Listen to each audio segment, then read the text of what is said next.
Sir আমায় ডেকেছিলেন? রাকিব, কালকে নতুন এমডি ম্যাডাম আসবে। উনি পরিষ্কার পরিচ্ছন্নতা নিয়ে খুবই স্ট্রিক্ট।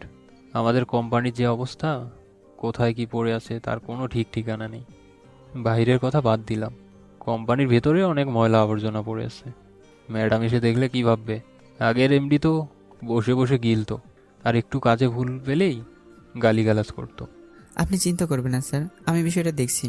কিন্তু আমার একটা শর্ত আছে। কি শর্ত? আমাকে একটা বুদ্ধি দেন, যে বুদ্ধি দিয়ে আমি আপনার মেয়েকে পটাতে পারবো। আমার মেয়েকে পটানো এত সহজ না। সেটা আমি দেখে নেব, আপনি শুধু বুদ্ধিটা দেন। ঠিক আছে, এদিকে আসো, কানে কানে বলি, কেউ শুনে নিবে। আমি স্যারের দিকে কান বাড়িয়ে দিতেই স্যার কান ধরে ফেলো। ও স্যার, লাগছে। আমার কাছে আমার মেয়ে পটানোর বুদ্ধি চাইছিস? এখন কেমন লাগছে জামাই বাবাজি? আমার ভুল হয়েছে স্যার, আর হবে না। এবারের মতো মাফ করে দেন। ঠিক আছে, এখন যা, কাজ কর। আপনাদের বলে রাখি, স্যারের কোনো ছেলে নেই, তাই স্যার আমাকে নিজের ছেলে মনে করে। আর স্যারের মেয়ে দেখতে অনেক সুন্দর আর অনেক দেমাকিও। আমাকে দেখতেই পারেন না। আমি কিছু লোক নিয়ে পরিষ্কার পরিচ্ছন্নতা কাজে লেগে পড়লাম। সারাদিন কাজ করে ক্লান্ত শরীর নিয়ে বাসায় এলাম। রাতে খাবার খেয়ে কিছু সময় কাজ করতে বসলাম। কাজ করার সময় হঠাৎ মোবাইলটা বেজে ওঠে। স্ক্রিনে তাকিয়ে দেখি অচেনা নাম্বার। তাই রিসিভ করলাম না। আরও কয়েকবার একই নাম্বার থেকে ফোন আসে, কিন্তু আমি রিসিভ না করে সাইলেন্ট করে কাজে মনোযোগ দিলাম। কাজ শেষ করে রাত 9টার দিকে ঘুমিয়ে পড়ি। সকালে ঘুম থেকে উঠে খাবার রান্না করতে গেলাম। রান্না শেষ করে খেয়ে অফিসে আসতে 10 মিনিট লেট হয়ে যায়। অফিসে এসে দেখি সবাই নতুন ম্যাডামকে শুভেচ্ছা জানিয়ে ভিতরে নিয়ে যাচ্ছে। আমি সবার সাথে যোগ দিলাম, কিন্তু নতুন ম্যাডামকে এখনও দেখা হয়নি। তাই সবাইকে ঠেলে সামনে আসলাম ম্যাডামকে দেখার জন্য। কিন্তু ম্যাডাম নিকাপ করে এসেছে, তাই আর ম্যাডামকে দেখা হলো না। কেবিনে বসে আছি, তখন আফরোজা আসলো। আজকে তেমন কোনো কাজ নেই, তাই আফরোজার সাথে বসে বসে কথা বলতেছি। তখন পিয়ন এসে বলল ম্যাডাম আমাকে ডাকছে।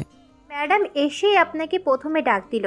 যান ভাইয়া, দেখে আসেন ম্যাডাম কি বলে, আর ভিতরে কি হচ্ছে আমাকে একটু জানায়েন। আফরোজার কথার উত্তর না দিই আমি ম্যাডামের কেবিনের দিকে পা বাড়ালাম।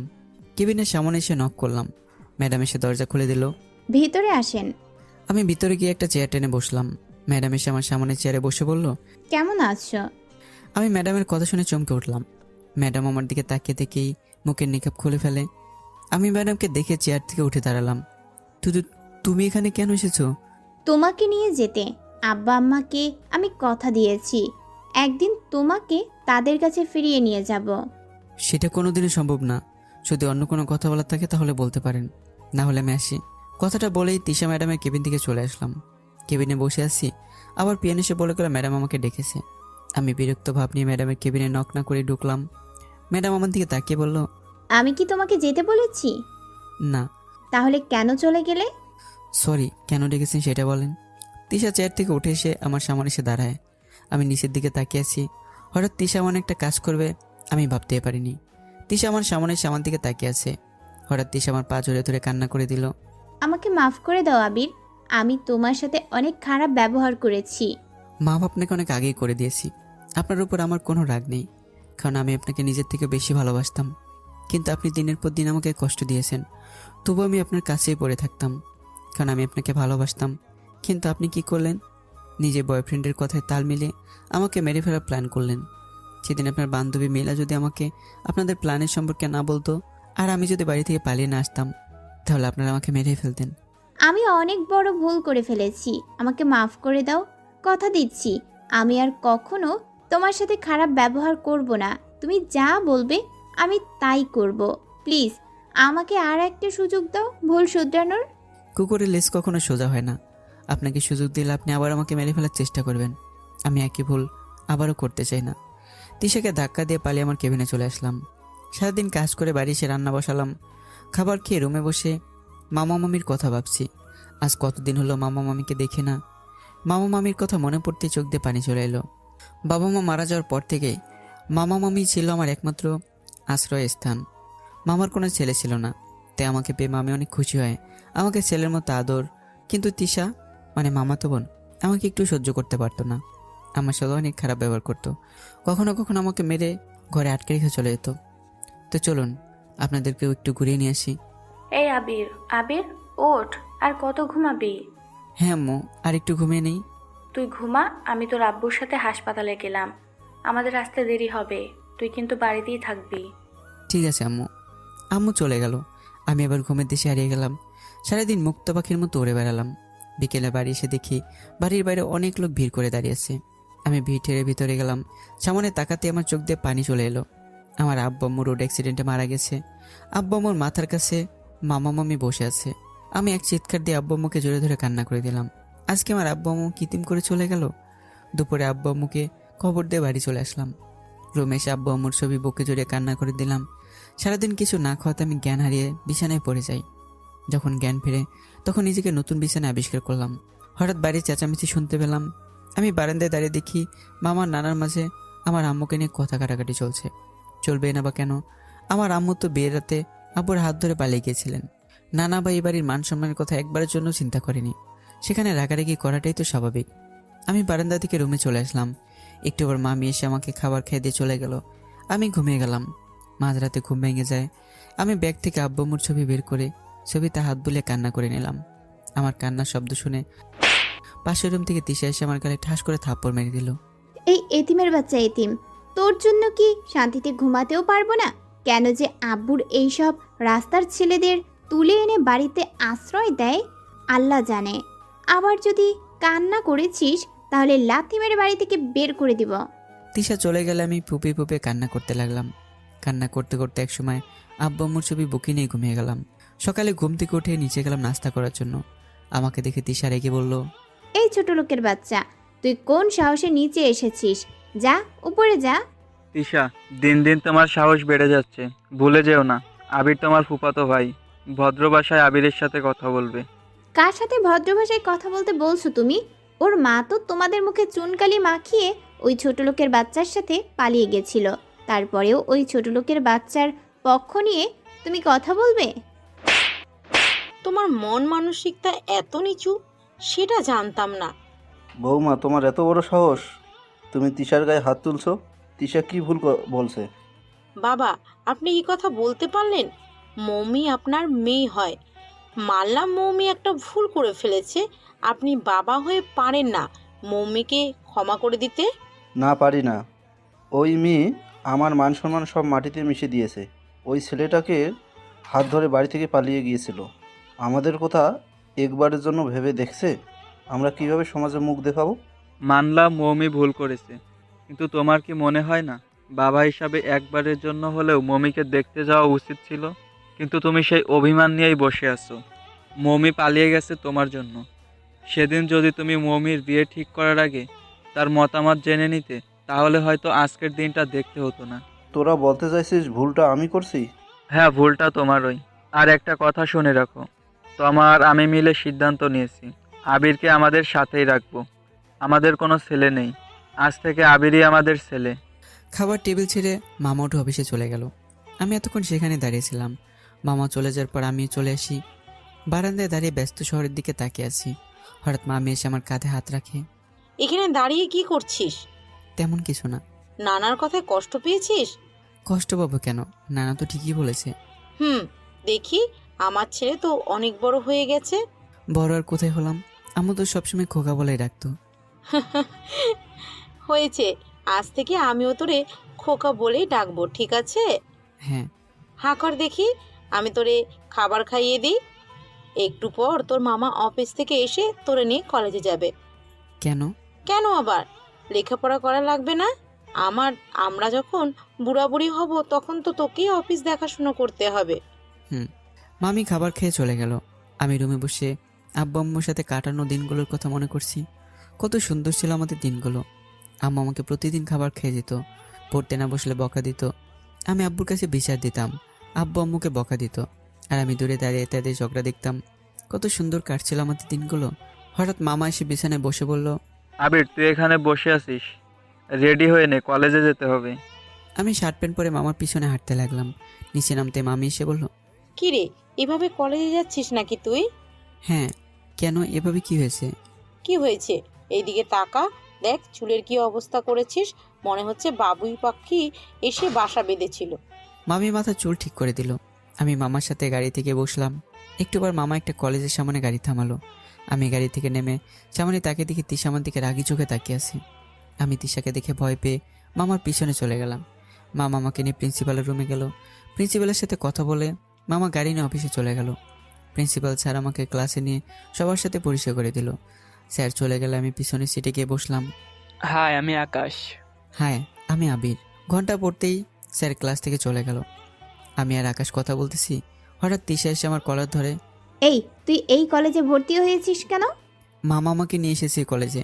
আমি জানতাম না আপনি এই কলেজে পড়েন, জানলে কখনো ভর্তি হতাম না। এইসব জানতে চাই না আমি। তুই বাড়িতে গিয়ে আব্বুকে বলবি এই কলেজে পড়তে চাস না। আর যদি তা না করস তাহলে কালকে কলেজে আসলে তোর কী অবস্থা করব তুই নিজেও জানিস না। তিশার কথাগুলো শুনে আমি ভয় পেয়ে গেলাম। এমনিতে আমি সবসময় তিশার থেকে দূরে থাকার চেষ্টা করি, কিন্তু এখন কি হবে আমার? মামা, তুমি আমাকে এই কলেজে কেন নিয়ে আসলে? এখন আমি কি করব? তিশা চলে গেলে আমি সিটে বসে সামনের দিকে তাকালাম। সবাই আমার দিকে অবাক চোখে তাকিয়ে আছে। আমি চুপচাপ বসে আছি, এমন সময় আকাশ প্রশ্ন করলো। আবির, তিশা আবুকে তুই চিনিস? হ্যাঁ, আমার মামা তো বোন। আর কিছু বলতে দিলাম না। একটু পর ক্লাসে ম্যাডাম চলে আসলো। আমি ক্লাসে মনোযোগ দিলাম। হঠাৎ ম্যাডাম আমার দিকে ইশারা করে বলল, এই ছেলে, তোমাকে দেখে মনে হচ্ছে তুমি এই ক্লাসে নতুন। জি ম্যাম, আমি আজকে নতুন এই কলেজে অ্যাডমিশন নিয়েছি। নাম কি তোমার? আবির। আগে কোন কলেজে পড়তে? এই কলেজে। আগের কলেজেই তো ভালো ছিলে, চলে আসলে কেন? আমি চুপ করে আছি। কি হলো, চুপ করে দাঁড়িয়ে আছো কেন? নিশ্চয়ই খারাপ কিছু করেছো যার জন্য কলেজ থেকে বের করে দিয়েছে। না ম্যাডাম। তাহলে কি জন্য চলে আসলে? ওহ সরি, না জেনে তোমাকে কষ্ট দিয়ে ফেলেছি। হ্যাঁ, আমি বসে পড়লাম। ম্যাডাম ক্লাস নেওয়া শুরু করলো। একটু পর টিফিন ঘন্টা পড়তে ম্যাডাম চলে গেল। ম্যাডামের পিছনে সবাই ক্লাস থেকে বেরিয়ে যায়। আমার ভালো লাগছিল না, তাই আমি বাড়ি চলে এলাম। দরজার কাছে দাঁড়াতে ভিতর থেকে চিৎকারের শব্দ শুনতে পেলাম। আমি দৌড়ে বাড়ির ভিতরে গিয়ে দেখি নানা সিঁড়ির কাছে পড়ে আছে। নানার কপাল পেটে রক্ত বেরোচ্ছে। আমি শরীর থেকে শার্ট খুলে নানার কপালে বেঁধে দারোয়ান চাচাকে ডাক দিলাম। দারোয়ান চাচাকে সাথে নিয়ে নানাকে গাড়ির কাছে নিয়ে আসলাম। নানাকে গাড়িতে উঠিয়ে আমি গাড়ি স্টার্ট দিলাম। 15 মিনিট পর নানাকে হাসপাতালে নিয়ে আসলাম। ডাক্তার এসে নানাকে ব্যথার ইঞ্জেকশন দিয়ে ব্যান্ডেজ করে দিল। আমি মামাকে ফোন দিয়ে সব জানিয়ে দিলাম। একটু পর মামা আর মামি আর তিশা হাসপাতালে চলে আসলো। আবির, বাবার কি হয়েছে? বাবা কোথায় আছে এখন? আর ডাক্তারকে দেখতে পাচ্ছি না কেন? নানা সম্পূর্ণ সুস্থ। সিঁড়ি থেকে নামতে গিয়ে পড়ে গিয়ে কপাল কেটে গেছিল। ডাক্তার এসে ব্যান্ডেজ করে দিয়েছে। বাবাকে এখন কোথায় রেখেছে? পাশের কেবিনে নানা শুয়ে আছে। তোমরা নানার সাথে দেখা করতে যাও, আমি বাড়ি চলে যাই। কেন? নানা আমাকে দেখলে রেগে যেতে পারে, তার থেকে বরং আমি বাড়ি চলে যাই। ঠিক আছে, তবে যাওয়ার সময় তিশাকে সাথে করে নিয়ে যাস। মাথা নাড়িয়ে হ্যাঁ জানালাম। আমি ওর সাথে বাড়ি যাব না। প্রয়োজন পড়লে সারা রাত এইখানেই জেগে কাটিয়ে দিব, তবুও বাড়ি যাব না। কেন যাবে না? তিশা, এটা হাসপাতাল, এখানে সিন ক্রিয়েট করো না। যা বলছি তাই কর। তিশা আশেপাশে তাকিয়ে দেখে বাড়ির সবাই আমাদের দিকে তাকিয়ে আছে, তাই কিছু না বলে রেখে বাইরে গিয়ে গাড়িতে বসে পড়ে। আমি তিশার পিছনে পিছনে গিয়ে গাড়ির ড্রাইভিং সিটে বসলাম। তিশা চুপচাপ বসে আছে। আমি গাড়ি স্টার্ট দিলাম। সারা রাস্তায় তিশা একটা কথা বলেনি। বাড়ির সামনে গাড়ি থামাতে তিশা গাড়ি থেকে নেমে চলে গেল। আমি গাড়ি সাইডে রেখে সোজা রুমে চলে আসলাম। বিকেলে ছাদে দাঁড়িয়ে আছি, হঠাৎ করে বৃষ্টি শুরু হলো। নিমিষে মনের ভিতর অচেনা ভালো লাগা কাজ করতে লাগলো। বৃষ্টিতে ভিজতে আমার অনেক ভালো লাগে। আমি ছাদের এক কোণে দাঁড়িয়ে বৃষ্টিতে ভিজছি। হঠাৎ পিছনে হাসির শব্দ পেলাম। তাকে দেখি তিশা 2 হাত মেলে বৃষ্টিতে ভিজছে। আমি তিশার দিকে অবাক নয়নে তাকিয়ে আছি। আজকে আমার সামনে নতুন এক তিশাকে বৃষ্টিতে ভিজতে দেখছি, যাকে দেখে মনের গভীরে ভালোবাসার জন্ম নিয়েছে। প্রেমে পড়ে গেলাম তিশার ওপর। বৃষ্টিতে ভেজার সময় তিশা আমাকে খেয়াল করেনি, কিন্তু যখন পিছনে করে তাকে আমাকে দেখে তখন তিশা বুড়ো কুচকে আমার দিকে তাকালো। আমি তিশার কাছে এসে মাটি থেকে ওড়নাতে উঠিয়ে হাতে ধরিয়ে দিলাম। তিশা আমার দিকে এক দৃষ্টিতে তাকিয়ে আছে। আমি সেদিকে খেয়াল না করেই মাথা নিচের দিকে দিয়েই ছাদ থেকে নিচে নামতে যাব, অমনি তিশা আমার হাত ধরে হ্যাঁচকা টান দিয়ে কাছে টেনে নেয়। তিশার চোখের দিকে তাকাতেই নিজেকে তিশার মাঝে হারিয়ে ফেলতে ইচ্ছে করছিল, কিন্তু নিমিষে চোখের সামনে তিশার করা ব্যবহারগুলো বেশি ওঠে। আমি চুপচাপ তিশার সামনে দাঁড়িয়ে রইলাম। হঠাৎ তিশা আমার গায়ে আলতো করে হাত রেখে আমার ঠোঁটের সাথে ঠোঁট নিয়ে আসে। তিশা যেই কিস করতে যাবে অমনি আমি মুখ ঘুরিয়ে নিলাম। এতে তিশা রেগে গিয়ে আমার চুল খামচে ধরে ঠোঁট মিলিয়ে দেয়। আমি ছোটার চেষ্টা করতেই তিশা আরো শক্ত করে চুল খামচে ধরে গভীরভাবে কিস করতে লাগলো। মাঝে মাঝে ঠোঁটে কামড়ও দিতে থাকে। আমি শুধু চোখ বন্ধ করে দাঁড়িয়ে আছি। একটু পর তিশা ঠোঁট ছেড়ে দিয়ে আমার কপালে গালে থুতনিতে কিস করতে লাগলো, আর আমার শার্টের বোতাম খুলতে থাকে। আমি তিশাকে ধাক্কা দিয়ে সরিয়ে দিলাম। তোর এত বড় সাহস আমাকে ধাক্কা দিস? সরি আপু, আমি আপনাকে ধাক্কা দিতে চাইনি। আপনি আমার সাথে শারীরিক সম্পর্ক করতে চাইছিলেন, তাই আপনাকে বাধ্য হয়ে ধাক্কা দিয়েছি। তো কি হয়েছে? আর এটা তোর জন্য সৌভাগ্য যে আমার মতো মেয়ে তোর সাথে ফিজিক্যাল রিলেশন করতে চাইছে। তুই জানিস কলেজের সবাই আমার সাথে রিলেশন করার জন্য আমার পিছে ঘুরে বেড়ায়, আর সেখানে তুই সরাসরি শারীরিক সম্পর্কের সুযোগ পেয়েছিস। তোরে আমার একটুও সহ্য হয় না, কিন্তু আজকে তোরে এই হট লুকে দেখে আমি নিজেকে আটকে রাখতে পারছি না। তাই এত সততা না দেখিয়ে চল দুজনে মিলে একটা সুন্দর মুহূর্ত উপভোগ করি। সরি আপু, আমি এরকম ছেলে না। আর আপনার তো বয়ফ্রেন্ড আছে, তবু আমার সাথে কেন? তাকে ঠকাবেন কেন? তুই কি করে জানলি আমার বয়ফ্রেন্ড আছে? দুপুরে কলেজ থেকে চলে আসি, ভেবেছিলাম বাড়ি এসে মামাকে বলবো এই কলেজে আমি পড়বো না, আমার এই কলেজে একটু ভালো লাগছে না। কিন্তু রাস্তাতে আসার সময় আপনাকে আর সজীব ভাইকে দেখতে পাই। আপনাদের দুজনকে সামনের একটা পার্কে ঢুকতে দেখেছি। সজীব আমার বয়ফ্রেন্ড, তাতে তোর কি? আমার আবার কি? আপনি আমার সাথে শারীরিক সম্পর্ক করলে সজীব ভাইকে তো ঠকানো হবে, আর সজীব ভাই যদি জানতে পারে তাহলে তো আপনাদের সম্পর্ক নষ্ট হয়ে যাবে। তাই বলছিলাম কি, আপনি মন খুলে বৃষ্টিতে ভিজেন আর আমি নিচে চলে যাই। সজীবকে নিয়ে তোর চিন্তা করতে হবে না, আমি সজীবকে ম্যানেজ করে নিব। চল আমরা দুজন মিলে এনজয় করি। আর আজকে তো বাড়িতে কেউ নেই, অনেক সুন্দর একটা মুহূর্ত কাটাবো। সরি আপু, আমি আপনার সাথে শারীরিক সম্পর্ক করতে পারবো না। কেন? কারণ আমি মামা মামির চোখে খারাপ ছেলে হতে চাই না। আর তার থেকে বড় কথা হচ্ছে আমি আপনার সাথে অবৈধ সম্পর্কে জড়াতে চাই না। যা করব বিয়ের পর বউয়ের সাথেই করব। আমি কথা বাড়াতে চাইছি না, তাই তাড়াতাড়ি করে নিচে চলে আসলাম। রুমে এসে গোসল করে একটু পড়তে বসলাম। কিন্তু সমস্যা হলো, যখনই বইয়ের দিকে তাকাই তখনই তিশার লিপ কিসের সেই দৃশ্যটা চোখের সামনে ভেসে ওঠে। রেগে বই বন্ধ করে বারান্দায় গিয়ে দাঁড়ালাম। বারান্দায় দাঁড়িয়ে দেখি তিশা বারান্দায় দাঁড়িয়ে বৃষ্টির সাথে খেলা করছে। আমাকে বারান্দায় দেখে তিশা মামা মামির কাছে বারান্দায় এসে দাঁড়ালো। কিরে বারান্দায় দাঁড়িয়ে আছিস কেন? আপনি দাঁড়িয়ে আছেন কেন? রুমে ভালো লাগছিল না, তাই বারান্দায় এসে দাঁড়িয়েছিস। তুই কেন বারান্দায় দাঁড়িয়ে যাচ্ছিস? আমার পড়তে ভালো লাগছিল না, তাই বারান্দায় এসে দাঁড়িয়েছি। সত্যি কথাটা কিন্তু বললি না। কিসের সত্যি কথা? ছাদে সেই কিসের কথা মনে পড়ছিল, তাই তুই পড়া বাদ দিয়ে বারান্দায় এসে দাঁড়িয়েছিস। আপনি কিভাবে জানলেন? আমি সব জানি, আর এটাও জানি তুই আমাকে ভালোবাসিস। আপনি কিভাবে বলেছেন আমি আপনাকে ভালোবাসি? তোকে দেখেই বোঝা যাচ্ছে তুই আমাকে ভালোবাসিস। আমি আপনাকে ভালোবাসি না। আপনার মতো অহংকারী মেয়েকে আমি কিছুতেই ভালোবাসতে পারি না। ভেবে বলছিস তো? হ্যাঁ, ভেবেই বলছি। ঠিক আছে, তুই ওইখানে দাঁড়া, আমি আসতেছি। আপনি এখানে আসবেন না, ওই জায়গায় দাঁড়িয়ে কথা বলেন। কে শোনে কথা? তিশার দরজা খুলে সোজা আমার পাশে এসে দাঁড়ায়। আচ্ছা, আপনি আমার সাথে নর্মালি ব্যবহার করছেন কেন? কারণ তো অবশ্যই আছে, কিন্তু কারণটা এখন না পরে বলবো। তার আগে তুই বল আমাকে ভালোবাসিস? না, আমি আপনাকে ভালোবাসি না। আর এই কথা মামা মামি জানলে অনেক কষ্ট পাবে। না না জানলে তো আমাকে বাড়ি থেকে বের করে দেবে। আমি সবাইকে ম্যানেজ করে নিব, তুই শুধু বল আমাকে ভালোবাসিস। না। ঠিক আছে, তাহলে তুইও শুনে রাখ, আমি বিয়ে করলে তোরেই করব। তোরে আমি দুই চোখেও দেখতে পারি না, তবুও আমি তোরেই বিয়ে করব। কিন্তু কেন?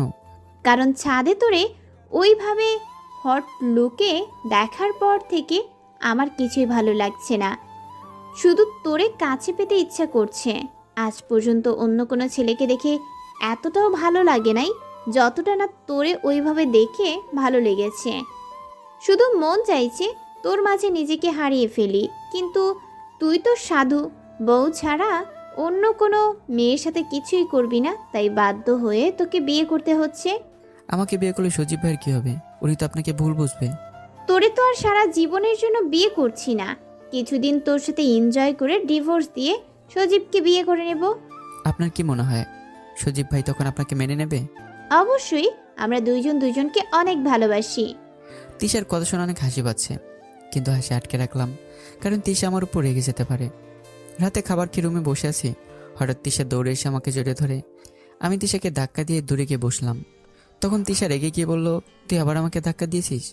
কালকেরটা কালকে দেখা যাবে, এখন আপনি আমার রুম থেকে বেরিয়ে যান। যাব না। কি করবি তুই? আপনি আবার আমাকে জড়িয়ে ধরছেন, ছাড়েন আমাকে। ছাড়বো না। রাগ দেখাচ্ছিস কাকে? চুপ করে এইভাবে বসে থাক, যদি নড়াচড়া করিস তাহলে এইখানেই মেরে ফেলবো। আমি ভয় পেয়ে নড়াচড়া বন্ধ করে দিলাম। তিশা আমাকে জড়িয়ে ধরে বসে আছে। হঠাৎ করে তিশা আমাকে নিয়ে শুয়ে পড়ে।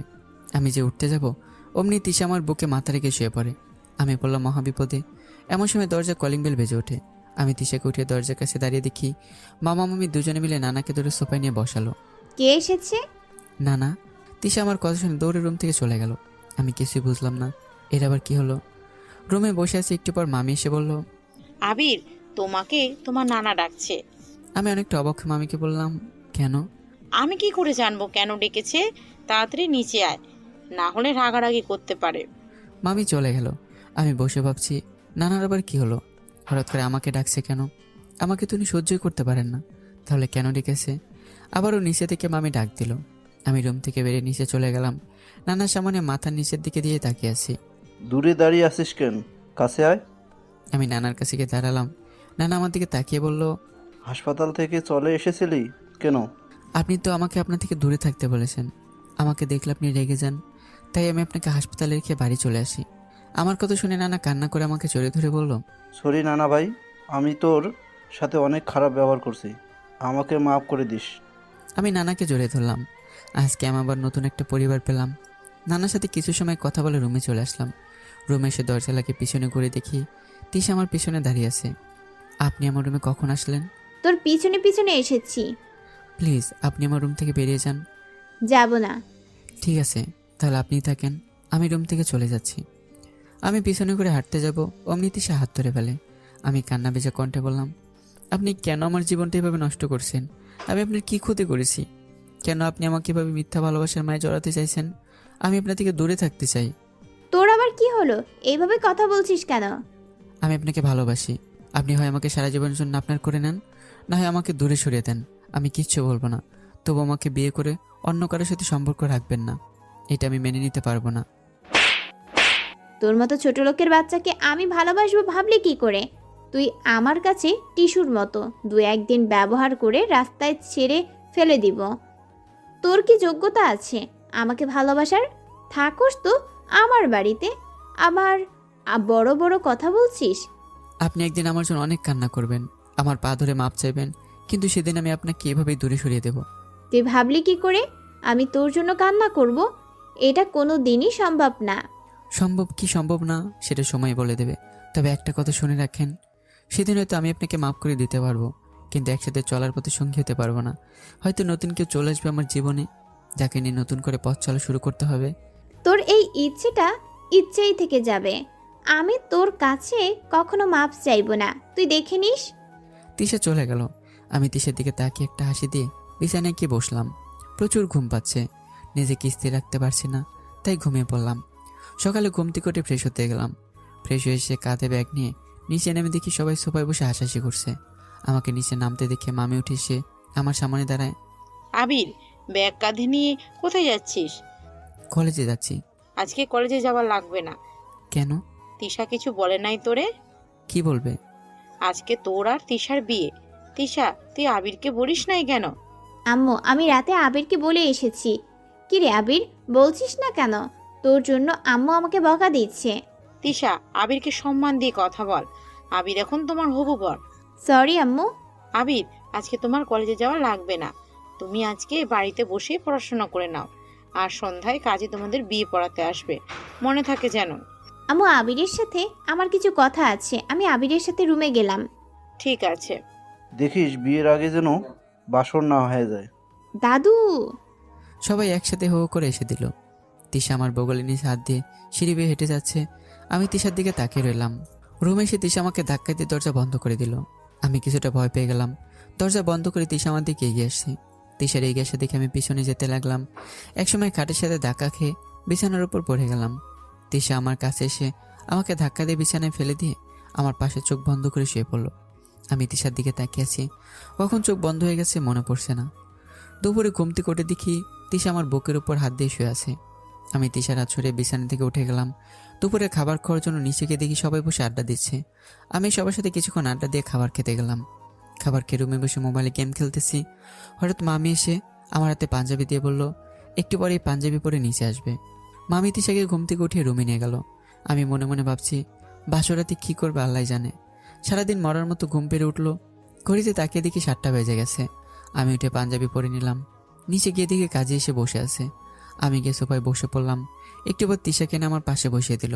নেন কাজী সাহেব, বিয়ে পড়ানোর কাজ শুরু করেন। কাজী বিয়ে পড়ানো শুরু করে দিল। বিয়ে পড়ানো শেষে কাজী দুহাত তুলে আমাদের জন্য দোয়া করে চলে গেল। মামি এসে তিশাকে নিয়ে আমার রুমে বসে দিয়ে আসলো। আমি উঠে ছাদে চলে গেলাম। ছাদে বসে আব্বু আম্মুর কথা ভাবছি। আজকে আব্বু আম্মু বেঁচে থাকলে হয়তো আমার বিয়েটা আরও ধুমধাম করে অনেক আনন্দ করে দিত। শূন্য মনের হাহাকার নিয়ে একটা দীর্ঘ শ্বাস ফেলে নিচে চলে গেলাম। দরজার সামনে দাঁড়িয়ে ভাবছি ভিতরে যাবো কি যাব না। হঠাৎ মামা এসে আমাকে পিছন থেকে ধাক্কা দিয়ে রুমে পাঠিয়ে দিল। আমি নিজেকে সামলে নিয়ে দরজা বন্ধ করে দিলাম। তিশা বিছানা থেকে উঠে এসে আমার পা ধরে সালাম করতে যাবে, তার আগে আমি তিশাকে ধরে ফেলি। কি করছেন কি আপনি? কেন সালাম করছি? বাসর রাতে প্রত্যেক স্ত্রী তার স্বামীকে সালাম করবে, এটাই নিয়ম। এই বিয়েটা তো আর সাধারণ বিয়ের মতো না। আমরা দুজনেই জানি 3 মাস পর আমাদের দুজনের রাস্তা আলাদা হয়ে যাবে। আপনি সজীবকে বিয়ে করবেন আর আমি আমার মতো কাউকে খুঁজে নেব যে আমাকে তার ভালোবাসা দিয়ে আগলে রাখবে। তাহলে তো নিয়ম মেনে কি হবে? তিশা আমার দিকে ভুরু কুঁচকে তাকিয়ে আছে। হঠাৎ তিশার মোবাইল বেজে ওঠে। স্ক্রিনে সজীব নাম দেখে তিশা বেশ রেগে যায়। আমি ভেবেছিলাম তিশা হয়তো ফোন রিসিভ করবে না, কিন্তু আমার ধারণা ভুল প্রমাণিত করে তিশা ফোন রিসিভ করে বারান্দায় চলে গেল। আমি মন খারাপ করে বিছানায় বসে পড়ি। বেশ কিছুক্ষণ তিশার জন্য বসে থাকার পরে যখন দেখলাম তিশা আসছে না, তখন রাগ করে শুয়ে পড়লাম। কখন ঘুম চলে এসেছে মনে নেই। মাঝরাতে তিশার ডাকে ঘুম ভেঙে যায়। আমি ঘুম ঘুম চোখ নিয়ে উঠে বসলাম। কি হয়েছে? এত রাতে ডাকাডাকি করছেন কেন? তুই ঘুমিয়ে গেছিস কেন? তাহলে কি করব? আপনার জন্য রাত জেগে বসে থাকবো নাকি? তিশা কিছু না বলে আমার উপরে ঝাঁপিয়ে পড়ে। এদিকে আমার ঘুমে চোখ বন্ধ হয়ে আসছে। তিশা পাগলের মতো আমার ঠোঁট গালে বুকে কিস করছে আর বলছে, বলেছিলাম না তোরে আমি বিয়ে করেই ছাড়বো। মাঝরাতে মনে হলো কে আমাকে আষ্টে পিষ্টে জড়িয়ে ধরে আছে। আমি নড়াচড়া করতে পারছি না। ঘুম ঘুম চোখ মিলে তাকে দেখি তিশা আমাকে জড়িয়ে ধরে শুয়ে আছে। ঘড়ির দিকে তাকালাম, দেখি রাত 3:30 বাজে। আমি তিশাকে আস্তে করে সরিয়ে গোসল করতে গেলাম। গোসল করে এসে তাহাজ্জুদের নামাজ আদায় করে বারান্দায় চলে গেলাম। বারান্দায় চেয়ার পেতে বসে আছি। একটু পর মুয়াজ্জিমের কণ্ঠে আজানের ধ্বনি ভেসে আসলো। আমি মসজিদের দিকে গেলাম না, কারণ এত সকালে বাইরে দেখলে সবাই সন্দেহ করতে পারে। তাই আমি উঠে রুমের ভিতরে গিয়ে নামাজ বিছিয়ে নামাজ পড়ে নিলাম। নামাজ শেষ করে উঠে দেখি তিশা বাচ্চাদের মতো কাঁচামাচু হয়ে ঘুমিয়ে আছে। আমি তিশার কাছে গিয়ে তিশাকে জড়িয়ে ধরে কয়েকটা পিক তুলে ঘুমিয়ে পড়লাম। সকাল 9টার সময় ঘুম থেকে উঠে ফ্রেশ হয়ে নিচে গেলাম। সবাই নিচে বসে গল্প করছিল। আমাকে দেখে গল্প করা বন্ধ করে দিয়ে মিটি মিটি হাসতে লাগলো। আমি কিছুই বুঝলাম না। তিশার টেবিলের নিচ দিয়ে আমার পায়ে খোঁচা মারলো। আমি তিশার দিকে তাকালাম। তিশা চোখ বড় বড় করে আমার দিকে তাকিয়ে আছে। আমি ইশারায় বললাম, কি হয়েছে? তিশা গলার নিচে হাত দিল। আমি কিছুই বুঝলাম না। এতে করে তিশার রাগ দ্বিগুণ হয়ে যায়। তিশা রেগে খাবার টেবিল ছেড়ে চলে গেল। আমি তিশার পিছনে হাঁটতে লাগলাম। রুমের কাছে যেতেই তিশা আমাকে টান মেরে রুমের ভিতর নিয়ে দরজা বন্ধ করে দিল। আমি কিছুটা ভয় পেয়ে গেলাম। তিশা রাগি চোখ নিয়ে আমার কাছে এসে আমাকে আয়নার সামনে দাঁড় করালো। আমি আয়নার দিকে তাকিয়ে আকাশ থেকে বললাম, আমার ঘাড়ে কামড়ের দাগ। আমি তিশার দিকে তাকিয়ে দেখি তিশার নিচের দিকে তাকিয়ে মুসকে মুসকে হাসছে। আমি বুঝে গেলাম সারা রাত তিশা আমার সাথে এইসব করেছে। লজ্জায় সারাদিন রুম থেকে বের হলাম না। বিকেলে বারান্দায় বসে কানে হেডফোন লাগিয়ে গান শুনতেছি। হঠাৎ তিশা এসে আমার কলা ধরে রুমের ভিতরে নিয়ে গেল। আমি কানের হেডফোন সরিয়ে তিশার দিকে ভুরু কুচকে তাকালাম। তিশা রেগে প্রশ্ন করলো, তুই বারান্দায় বসে কি করছিলি? কানে হেডফোন লাগিয়ে গান শুনতেছিলাম। তুই মিথ্যা বলছিস কেন? আমি দেখেছি তুই পাশের বাসার ভাবির দিকে তাকিয়েছিলি। তাতে আপনার কি? তিশা কিছু বলতে যাবে তার আগে মোবাইলটা বেজে ওঠে। স্ক্রিনে সজীব নাম দেখে রাগ উঠে গেল। তিশার হাত থেকে মোবাইলটা কেড়ে নিয়ে ফ্লোরে ছুঁড়ে মারলাম। মোবাইল ভেঙে 2 খণ্ড হয়ে গেল। তিশা আমার গালে ঠাস ঠাস করে 2টা থাপ্পড় মেরে বলল, তোর এত বড় সাহস তুই আমার মোবাইল ফ্লোরে ছুঁড়ে মেরে ভেঙে ফেলছিস? তুই জানিস এই মোবাইলটার দাম কত? 40,000 টাকা। জীবনে এত টাকা একসাথে চোখে দেখেছিস? ভেঙেছে বেশ করেছি, আরও ভাঙবো। এরপর যদি কখনো সজীবের সাথে কথা বলতে বা দেখা করতে দেখি তাহলে কি? তাহলে তোর এমন অবস্থা করবো কখনো ভুলতে পারবেন সেই দিনটার কথা। কি করবি তুই? আমিও দেখতে চাই। আমি দেখতে চাই তুই কি করতে পারিস আমার। এটা তো কিছুই না। এরপরে যদি সজীবের সাথে দেখি তাহলে আরও খারাপ হবে তোর সাথে। তুই আমাকে বিয়ে করার বড় ভুল করেছিস। কারণ আমি তোরে ভালোবাসতাম, কিন্তু বলতে পারিনি। কারণ আমি চাইতাম মামা মামি আমার জন্য যাতে কষ্ট না পায়। তাই এতদিন কিছু করতে পারিনি। এখন তুই আমার বিয়ে করা বউ, আর নিজের বউকে কীভাবে নিজের করে আগলে রাখতে হয় সেটা আমি ভালো করেই জানি। ফর্সা হয়ে তিশার গালে থাপ্পড়ের দাগ বসে গেছে। তিশা গালে হাত দিয়ে চোখ মুখ লাল করে আমার দিকে তাকিয়ে আছে। তিশার চোখে পানি চিকচিক করছে। তিশার চোখে পানি দেখে আমারই খারাপ লাগতে লাগলো। তিশা হাত উল্টে চোখের পানি মুছে আমার গলা চেপে ধরে বলল, তোর এত বড় সাহস তুই আমার গায়ে হাত তুলিস? আজকে তোরে এমন শিক্ষা দেব, জীবনে কোনো দিন আমার গায়ে হাত তুলতে গেলে তোর হাত যেন কেঁপে ওঠে। তিশা বাইরে থেকে একটা লাঠি এনে রুমের দরজা বন্ধ করে দিয়ে আমাকে মারতে লাগলো। আমি গলা ফাটি চিৎকার করে তিশার কাছে মাপ চাচ্ছি। প্লিজ তিশা, আমাকে মাফ করে দাও, আমি তোমার স্বামী, প্লিজ আমাকে মেরো না, আমি মরে যাব। মরে যা, তাতে আমার কি?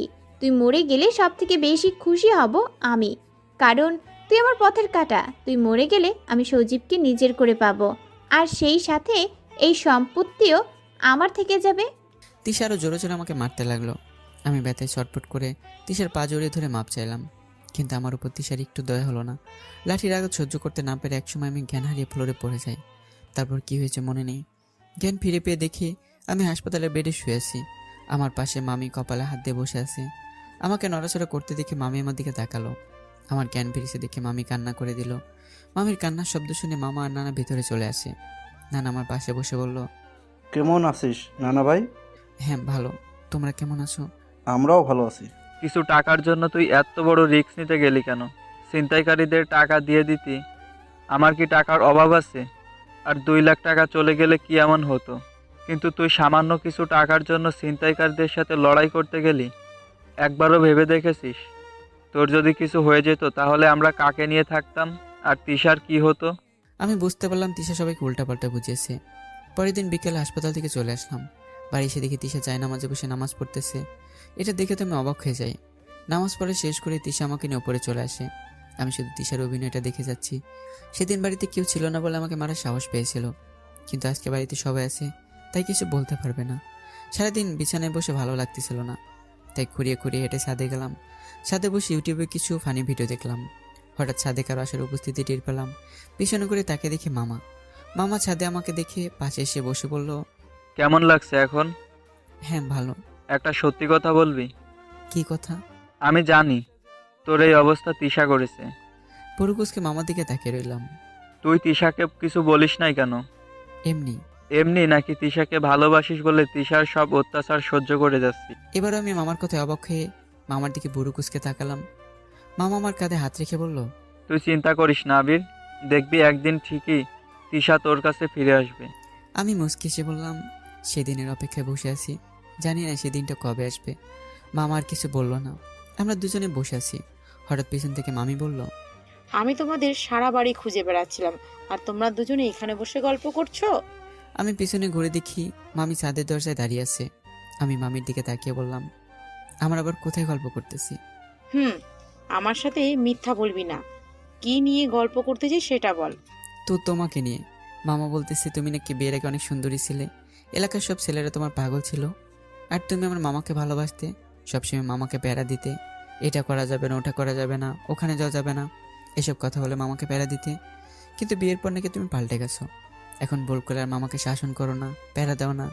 এখন মামা তোমার করা শাসন ও প্যারা খুব মিস করে। দেখো না মামার দিকে তাকিয়ে, মুখটারে বাংলার প্যাসের মতো করে বসে আছে। দাঁড়া শয়তান পোলা, তোর একদিন কি আমার একদিন। আমি দৌড়ে ছাদ থেকে নেমে রুমে আসলাম। রুমে এসে পড়তে বসলাম।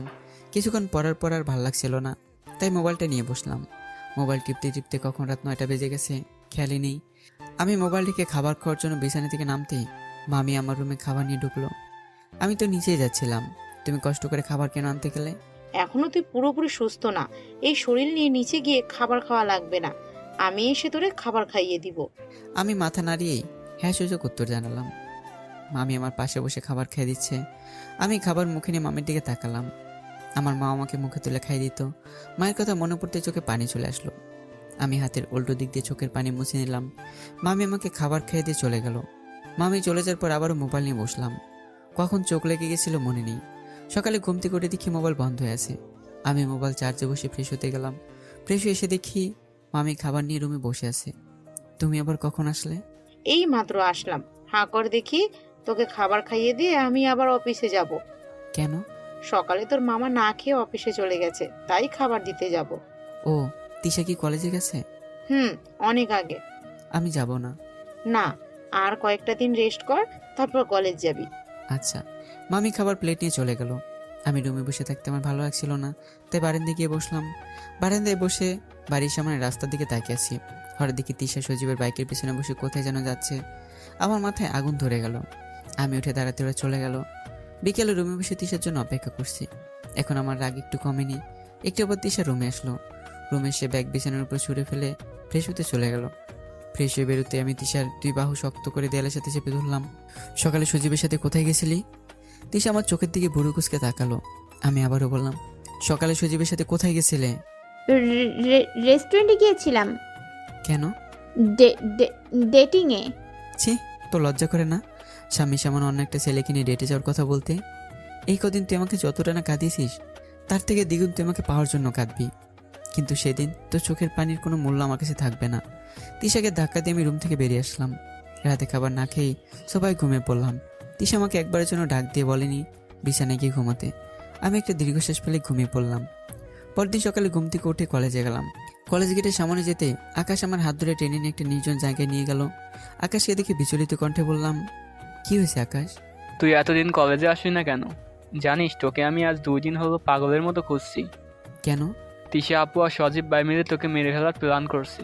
তুই কি করে জানলি তিশা আমাকে মেরে ফেলতে চায়? আমি বলেছি। আকাশের পেছন থেকে একটা মেয়ে এসে কথাটা বলল। মেয়েটা এসে আকাশের পাশে দাঁড়িয়ে বলল, আমি মুন্নি, তিশার ফ্রেন্ড। সেটা আপনাকে দেখে বুঝেছি। তিশা আমাকে কেন মারতে চাই সেটা বলেন। আপনি মারা গেলে তিশার 2 দিক থেকে লাভ। যেমন? আপনাকে মেরে ফেলে তিশা সজীব ভাইকে বিয়ে করতে পারবে, আর সমস্ত সম্পত্তির মালিক সে একাই হবে।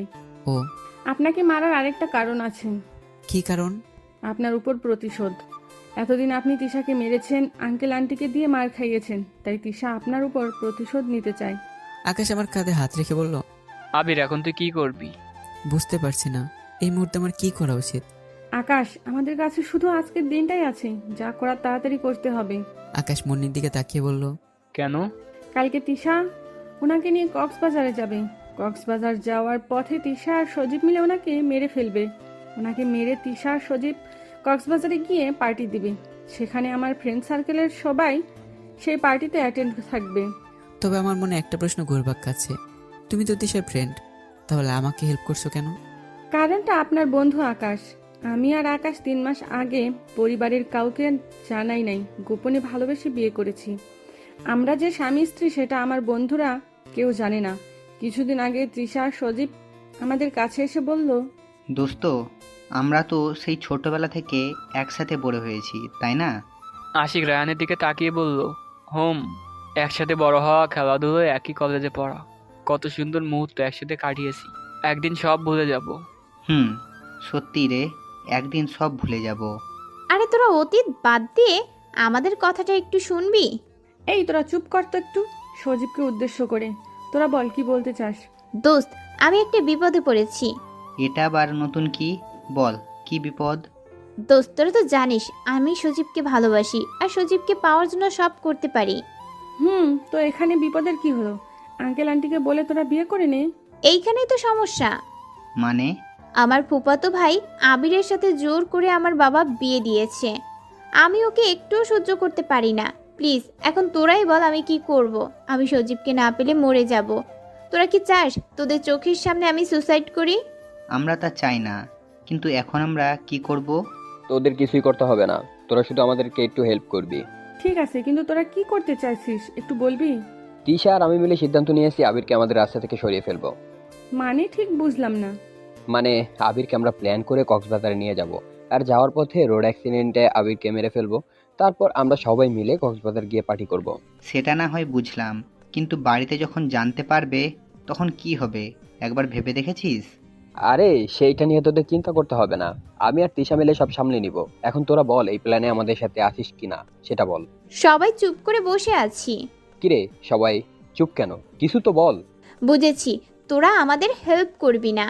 ভেবেছিলাম তোরা আমাদের হেল্প করবি, কিন্তু আমি ভুল ভেবেছি। আসি রে দোস্ত, ভালো থাকিস। তিশা সজীবের হাত ধরে চলে যেতে লাগলো। হঠাৎ রায়হান বলল, আমরা তোদের সাথে আছি। কি বলছিস তুই রায়হান? আমি ঠিকই বলছি। বন্ধুর বিপদে যদি বন্ধুরাই পাশে না থাকে তাহলে সেটা কিসের বন্ধুত্ব? রায়হান ঠিকই বলেছে। ওদের জন্য না হয় একটা ভুল করলাম, তাতে কি হয়েছে? আর তোরা এত প্যারা নিচ্ছিস কেন? পুলিশ তদন্ত করতে আসলে আমরা বলবো অ্যাক্সিডেন্ট করে মারা গেছে। ঠিক আছে, কিন্তু আবিরকে কক্সবাজারে নিয়ে যাওয়ার জন্য রাজি করাবে কে, আর কবে নিয়ে যাবি? কেন তিশা আবিরকে রাজি করাবে, আর আমি 15 তারিখে কক্সবাজারে যাওয়ার সমস্ত ব্যবস্থা করে রাখছি। ও তারপর আমি ওদের কাছ থেকে চলে আসি। একটু দূরে এসে মোবাইল বের করে দেখি আকাশ আমাকে 4টা মিসড কল করেছে। আমার মোবাইল সাইলেন্ট করা ছিল, তাই শব্দ শুনতে পাইনি। আমি তাড়াতাড়ি করে আকাশকে ফোন দিলাম। আকাশ ফোন রিসিভ করে কলেজের পিছনে পুকুর পাড়ে যেতে বলেই ফোন কেটে দিল। আমি কলেজের পিছনে গিয়ে দেখি আকাশ পুকুর পাড়ে বসে আছে। আমি আকাশের পাশে বসে বললাম, তুমি একা একা এই নির্জন জায়গায় বসে কি করছো? তার আগে বলো, তুমি আমার ফোন রিসিভ করছো না কেন? বন্ধুদের সাথে আড্ডা দিচ্ছিলাম। দুজনেই চুপ করে বসে আছে। হঠাৎ নীরবতা ভেঙে আকাশ বলল, আচ্ছা, তুমি আবিরকে চিনো? কোন আবিরের কথা বলছো তুমি? আরে, তোমার বান্ধবী তিশার ফুফুতো ভাইয়ের কথা বলছি। তুমি তাকে কিভাবে চিনো? কিভাবে চিনি মানে, আবির আমার বেস্ট ফ্রেন্ড। কি? আবির তোমার ফ্রেন্ড? কিন্তু তোমার কি হলো, মুখটা ফ্যাকাশে দেখাচ্ছে কেন? আকাশ, আমি একটা মস্ত বড় ভুল করে ফেলেছি। প্লিজ আমাকে মাফ করে দাও। আগে তো বলবে ভুলটা কি করেছো। তারপর আমি আকাশকে সব বলে দিলাম। আকাশ আমার দিকে রাগি চোখে তাকিয়ে চলে যায়। তারপরের দিন আকাশ আর আমি মিলে আপনাকে খুঁজতে থাকি, কিন্তু আপনাকে কোথাও খুঁজে পাইনি। আর ফাইনালি আজকে আপনাকে খুঁজে পেলাম। এখন আমাদের কাছে শুধু আজকের দিনটাই সময় আছে। কালকে সকালে তিশা আপনাকে নিয়ে কক্সবাজারে যাবে। আমি এতক্ষণ মেরে দাঁড়িয়ে মুন্নির কথা শুনলাম। আমাকে মেরে ফেলার জন্য এত কিছু। আমি ভেবেছিলাম তিশা হয়তো আমাকে একটু হলেও ভালোবাসে, কিন্তু আমি ভুল ভেবেছিলাম। কলেজ থেকে বেরিয়ে রাস্তা দিয়ে আনমনে হেঁটে যাচ্ছিলাম। হঠাৎ পেছন থেকে তিশা আমার হাত ধরে টান মেরে রাগি কণ্ঠে বলল, এই তোর মাথা ঠিক আছে? আর একটু হলেই তো গাড়ির নিচে চাপা পড়তি। ভাগ্যিস আমি গাড়িটা ব্রেক করেছিলাম আগেই, না হলে এখানেই মারা যেতি। যা গাড়িতে গিয়ে বস। আমি তিশার দিকে একবার তাকিয়ে গাড়িতে গিয়ে বসলাম। খুব কষ্ট হচ্ছে। আমি কিছুতেই মেনে নিতে পারছি না তিশা আমাকে মেরে ফেলতে চাইছে। বাড়িতে এসে কারোর সাথে কোনো কথা না বলেই আমি রুমে চলে আসলাম। গোসল করে রুমে বসে আছি, এমন সময় মামা, মামি, নানা আর তিশা রুমে আসলো। মামা আমার সামনে দাঁড়িয়ে বলল, আবির, কি হয়েছে তোর? কিছু হয়নি মামা, এই দেখো আমি একদম ঠিক আছি। দু হাত মেলে ধরে বললাম, কিন্তু তোকে দেখে তো মনে হচ্ছে তোর কিছু একটা হয়েছে। আরে তেমন কিছু না, তবে তোমাদের সবাইকে একসাথে দেখে আমার কেন জানি মনে হচ্ছে তোমরা কিছু একটা বলার জন্য একসাথে এসেছো। বলছি কি আবির, অনেক দিন তো হলো তোদের বিয়ে হয়েছে। বিয়ের পরে তো কোথাও বেড়াতে পারিস নাই, তাই তিশা চাইছে তোকে নিয়ে কক্সবাজার ঘুরে আসতে। তুই কি বলিস? আমি আবার কি বলবো, তোমরা যা সিদ্ধান্ত নেবে তাই হবে। আমার কথা শুনে তিশা দৌড়ে এসে আমাকে জড়িয়ে ধরে গালে কিস করলো। সবাই লজ্জায় মুখ লুকিয়ে রুম থেকে বেরিয়ে গেল। একটু পর তিশা আমাকে ছেড়ে দিয়ে রুম থেকে বেরিয়ে গেল। আমি জানি তিশা এখন সজীবকে ফোন দিয়ে খুশির খবরটা দেবে। মন খারাপ করে বারান্দায় গিয়ে আকাশকে ফোন দিলাম। ফোন রিসিভ করলে আমি আকাশকে সবটা বুঝিয়ে বললাম। রাত 12টা। জীবন বাঁচাতে সবাইকে ছেড়ে নতুন শহরে চলে আসলাম। তারপর চাকরি আর নিজেকে নিয়ে ব্যস্ত হয়ে পড়ি। ভুলে যায় তিশা নামের কোনো মেয়ে আমার জীবনে ছিল। কখনো ভাবিনি 2 বছর পর সেই মানুষটাকে আবার দেখতে পাবো। বিকেলে অফিস ছুটির কিছুক্ষণ আগে ম্যানেজার এসে বলে গেল আজকে তার সাথে যেতে হবে। আন্টির কড়া নির্দেশ, আজকে যদি আমাকে নিয়ে বাড়ি না যায় তাহলে স্যারকে বাড়ির বাইরে রাত কাটাতে হবে। তাই এখন বাইরে দাঁড়িয়ে ম্যানেজার স্যারের জন্য অপেক্ষা করতেছি। হঠাৎ সামনে লাল রঙের একটি গাড়ি এসে থামলো। গাড়ির ভিতর থেকে তিশা ম্যাম আমাকে সামনে এসে দাঁড়িয়ে বলল, গাড়ির জন্য দাঁড়িয়ে আছো? আমি চুপ করে আছি। চলো আজকে আমি তোমাকে বাড়ি পৌঁছে দেই। আমি এবারে চুপ করে দাঁড়িয়ে আছি। একটিবার ম্যানেজার আসলে তার সাথে চলে যাই। স্যারের বাড়িতে গিয়ে কলিং বেল বাজালাম। আন্টি এসে দরজা খুলে স্যারকে উদ্দেশ্য করে বলল, তোমাকে কত করে বললাম আবিরকে আজকে বাড়িতে নিয়ে আসতে, কিন্তু তুমি আজকেও আবিরকে নিয়ে আসো নাই। আজকে তোমার খাওয়া বন্ধ। স্যার কিছু বলবে তার আগেই আমি সামনে গিয়ে দাঁড়ালাম। আমাকে দেখে আন্টি জোরে ধরে ভিতরে নিয়ে গেল। দোতলায় মায়ের রুমের দিকে চোখ যেতেই আমার চোখ আটকে গেল। মায়া আজকে নীল রঙের শাড়ি পরেছে। নীল রঙের শাড়িতে মায়াকে আরো বেশি মায়াবী করে তুলেছে। হঠাৎ স্যার কানের কাছে মুখ এনে বলল, মায়াকে এই নীল শাড়িতে কেমন লাগছে? অসম্ভব সুন্দরী, যা ভাষায় প্রকাশ করার মতো না। সত্যি? তাহলে মায়াকে ডাক দিয়ে বলি তুই মায়াকে ভালোবাসিস। আমি স্যারের দিকে তাকিয়েই বললাম, না না স্যার, এই কথা বললেন না। যদি মায়া জানতে পারে তাহলে আমাকে আস্ত রাখবে না, মেয়েরে পদ্মা নদীতে ভাসিয়ে দেবে। আমি তো তাড়াতাড়ি আপনার মেয়ের হাতে মরতে চাই না। এত ভয় পাস কেন মায়াকে দেখে? স্যারের হাসি শব্দ শুনে মায়া আমাদের দিকে তাকালো। আমি স্যার কথা বলতেছি, মায়া এসে বলল, বাবা, আম্মু তোমাকে ডাকতেছে। স্যার আমাকে চোখ টিপ মেরে চলে গেল। আমি অবিজের মতো দাঁড়িয়ে আছি। মায়া আমাকে বলল, ছাদে আসেন, আপনার সাথে কথা আছে। যা বলার এখানে বলেন, সাথে যাওয়া লাগবে কেন? এত বেশি কথা বলেন কেন? আমার সঙ্গে আসেন। আমি যাব না, এখানে বলেন কি বলতে চান। আমার কথায় মায়ের রেখে হাত ধরে টানতে টানতে উপরে নিয়ে গেল। আমি আবলির মতো মায়ের সঙ্গে হাঁটতে লাগলাম। সাথে এসে মায়া আমার হাত ছেড়ে দেয়। আমি মায়ের আচরণে অবাকের পর অবাকে হয়ে যাচ্ছি। মায়া আচমকা কলার ধরে টান দিয়ে এনে কাছে নিয়ে এসে বলল, আপনি এতদিন আমাদের বাড়িতে আসলেন না কেন? আমি আপনার অপেক্ষায় ছিলাম। আপনি কেন আমার অপেক্ষা থাকবেন? আর সেদিন আপনি তো বলেছিলেন আমি যেন এই বাড়িতে না আসি। হুম, বলেছিলাম, কিন্তু আপনি যে একে বাড়ি আসা বন্ধ করে দেবেন সেটা জানতাম না। প্লিজ আমার কলারটা ছাড়ুন, কেমন যেন লাগতেছে আমার। কেমন কেমন লাগতেছে? বুঝতে পারছি না, কেন জানি দম বন্ধ হয়ে আসছে। হয়তো আপনাকে আর বুঝতেও হবে না। আচ্ছা, আপনি বিয়ে করছেন না কেন? আমার মতো এতিম ছেলেকে কোন মেয়ে বিয়ে করতে রাজি হবে? কেন? দেশে কি মেয়ে মানুষের অভাব পড়েছে নাকি? খুঁজে দেখেন, আপনার আশেপাশে অনেক সুন্দর সুন্দর মেয়ে আছে। কোথায়? আমি তো দেখতে পারছি না। কেন? আমাকে পছন্দ হয় না আপনার? আমি মায়ের দিকে কপাল কুঁচকে তাকালাম। কি হলো, কিছু বলছেন না যে? দেখেন, আপনি আমার অতীত সম্পর্কে কিছুই জানেন না, তাই এসব কথা বলছেন। কেন? অতীতে কি আপনি সন্ত্রাসী ছিলেন নাকি? মেয়েদের তুলে নিয়ে ধর্ষণ করতেন? কোনটা? এইসব করলে তো এখন আমি জেলে থাকতাম। এর থেকে বড় ভুল করেছি আমি। এর থেকেও বড় ভুল? কি ভুল করেছিলেন আমি জানতে চাই, যার জন্য এখন আপনি বিয়ে করছেন না? আমি ছাদের দোতলার উপরে বসলাম। মায় আমার পাশে এসে বসেই আমার মুখের দিকে অবাক নয়নে তাকিয়ে আছে। আমার চোখে পানি টলমল করছে। হাতের উল্টো চোখের পানি মুছে নিয়ে মাকে সেই অতীতের কথা বলতে লাগলাম, যেই অতীতটার জন্য আজ আমি রাতে উঠে কান্না করি। ভুলতে চাইছি তাকে, পারছি না ভুলিতে তাকে। ভুলিতে হলে তাকে ভুলে যেতে হবে নিজেকে আগে। আমি মায়াকে আমার অতীতের সব ঘটনা বলতে লাগলাম। একসময় মায়ের দিকে তাকিয়ে দেখে মায়ের চোখে পানি। আমি হালকা এসে আবারও বলতে লাগলাম। হঠাৎ মায়া আমাকে জোরে ধরে কান্না করতে লাগলো। আমি সেভাবে হাত গুটিয়ে পিছনে রেখে বসে আছি। মায়া আমাকে বুক থেকে মাথা তুলে চোখের পানি মুছে দিল। আমি তখনও সেভাবেই বসেছিলাম। এমন সময় মায়া আমার গালে আলতো করে স্পর্শ টেনে তার দিকে ঘুরিয়ে নিল। আমি আপনার অতীত নিয়ে কখনো প্রশ্ন তুলব না, কারণ আমি আপনাকে অনেক ভালোবাসি। অবহেলা করতে করতে কখন ভালোবেসে ফেলেছি বুঝতেই পারি নাই। সেদিন আপনাকে ওইভাবে অপমান করার পর নিজেরই অনেক খারাপ লাগছিল।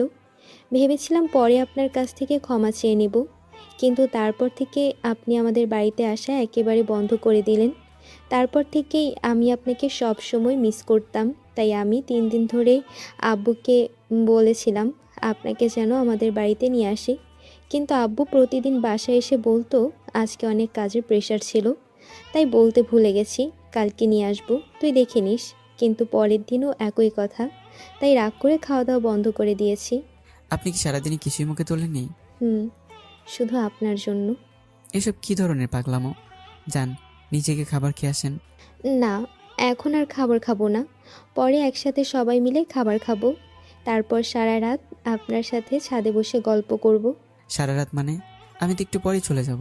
ও, আজকে কোথাও যাওয়া হচ্ছে না আপনার? সারা রাত আপনার সাথে গল্প করব। প্লিজ এমনটা করবেন না। বাড়িতে আকাশের মুন্নি আমার জন্য বসে আছে, আমাকে বাড়ি যেতে হবে। মায়ের রাগী চোখ নিয়ে আমার দিকে তাকালো। বোঝার চেষ্টা করেন, বাড়িতে যাওয়াটা আমার ইম্পর্টেন্ট। আকাশ একা একা সব সামাল দিতে পারবে না। আর মুন্নিকে ডাক্তার কাজ করতে বারণ করেছে। কেন? মুন্নি প্রেগনেন্ট, 8 মাস চলতেছে, তাই ডাক্তার সাবধানে থাকতে বলেছে। আমি মুন্নিকে নিয়ে রিস্ক নিতে চাইছি না, তাই মুন্নি রুমে বসেই থাকে। আর আকাশ মুন্নির দেখাশোনা প্লাস বাড়ির কাজ করে। কেন আকাশ চাকরি করে না? বাড়ি থেকে পালিয়ে আসার পর 3 মাস চাকরি করেছিল। তারপর চাকরি ছেড়ে দিয়ে আমার কাছ থেকে কিছু টাকা ধার নিয়ে একটা ট্যাক্সি কিনে সেটা এখন চালায়। কিন্তু আপনি যে বললেন আকাশ বাড়ির কাজ করে, তাহলে ট্যাক্স চালায় কখন? আমি আকাশকে 2 মাস কাজ করতে বারণ করেছি, কারণ বাড়িতে আমি, আকাশ আর মুন্নি থাকি। আমরা দুজন যদি কাজে চলে যাই তাহলে মুন্নি দেখাশোনা কে করবে? তাই আমি আকাশকে বাড়িতেই থাকতে বলেছি। ও ঠিক আছে, তাহলে যান। তবে কালকে আমার সঙ্গে শপিং করতে যেতে হবে কিন্তু। কালকে কিভাবে আপনার সাথে শপিংয়ে যাব? কালকে তো আমার অফিস খোলা, তার পরের দিন গেলে হবে না? ওকে। আরও কিছুক্ষণ মায়ের সঙ্গে গল্প করে নিচে গেলাম। নিচে ডাইনিং টেবিলে আঙ্কেল আন্টি সামনে খাবার সাজিয়ে রেখে আমার জন্য বসে আছে। আমরা গিয়ে চেয়ার টেনে বসলাম। আন্টি এসে আমাদের খাবার দিছে। আমি প্রথম লোকমা মুখে দিতে স্যার বলল, রেহেনা, আমি চাইছি এ মাসেই মায়া আর আবিরের বিয়ের কাজটা সেরে ফেলতে। তুমি কি বলো? আমি আবার কি বলবো? ছেলে মেয়ে রাজি থাকলে আমার কোনো আপত্তি নেই। স্যারের কথা শুনে গলায় ভাত আটকে যায়।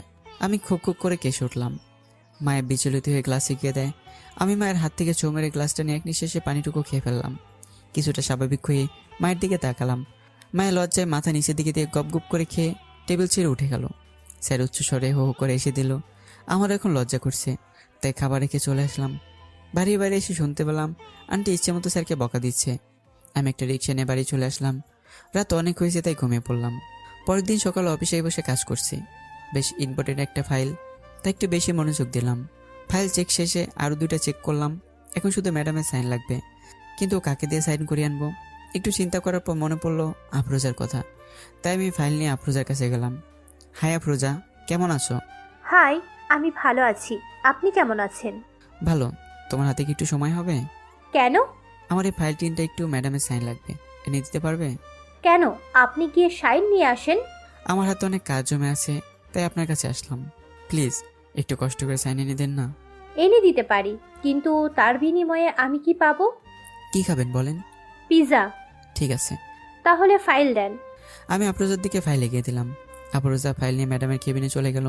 একটু পর আফরোজা মাথা নিচু করে ম্যাডামের কেবিন থেকে বেরিয়ে আসলো। আফরোজা চেয়ারে বসে বলল, আপনি ইচ্ছে করে ম্যাডামকে দিয়ে আমাকে বকা খাইয়েছেন, তাই না? আরে কি বলেন? আমি আপনাকে বকা খাওয়াতে যাব কেন? তাহলে জেনে বুঝে আমাকে ম্যাডামের কাছে পাঠিয়েছেন কেন? ম্যাডাম কি বলেছি সেটা তো বলবে। আমি আপনার ফাইল নিয়ে ম্যাডামের কেবিনে গিয়ে ম্যাডামের হাতে দিয়ে বললাম, ম্যাডাম এই ফাইল তিনটাই আপনার সাইন লাগবে। ম্যাডাম আমার কাছ থেকে ফাইল নিয়ে চেক করে জোরে বলল, এই ফাইলটা চেক করেছে কে? আমি সরল মনে ম্যাডামের কাছে আপনার নাম বলে দিই, আর ম্যাডাম আমাকে উপহার হিসেবে এত বকা দেয়। এই নিন ফাইল। ম্যাডাম আপনাকে ফাইল নিয়ে কেবিনে যেতে বলেছে। আমি আফরোজার কাছ থেকে ফাইল নিয়ে আমার কেবিনে চলে আসলাম। কেবিনে বসে ভাবছি পিয়ন চাচাকে পাঠালে কেমন হয়। আর যাই হোক, চাচার সাথে খারাপ ব্যবহার করবে না, তাই এর বেশি না ভেবে পিয়ন চাচাকে ডাক দিলাম। একটু পরে চাচা আমার কেবিনে আসলো। আমি চাচার হাতে ফাইল তিনটা ধরে দিয়ে বললাম, চাচা এই 3টা ফাইলে ম্যাডামের একটু সাইন লাগবে, আপনি যদি একটু কষ্ট করে এনে দিতেন। দেখতেই তো পারছেন আমার হাতে কত কাজ পড়ে আছে। কি বলছেন আপনি? কষ্ট হবে কেন?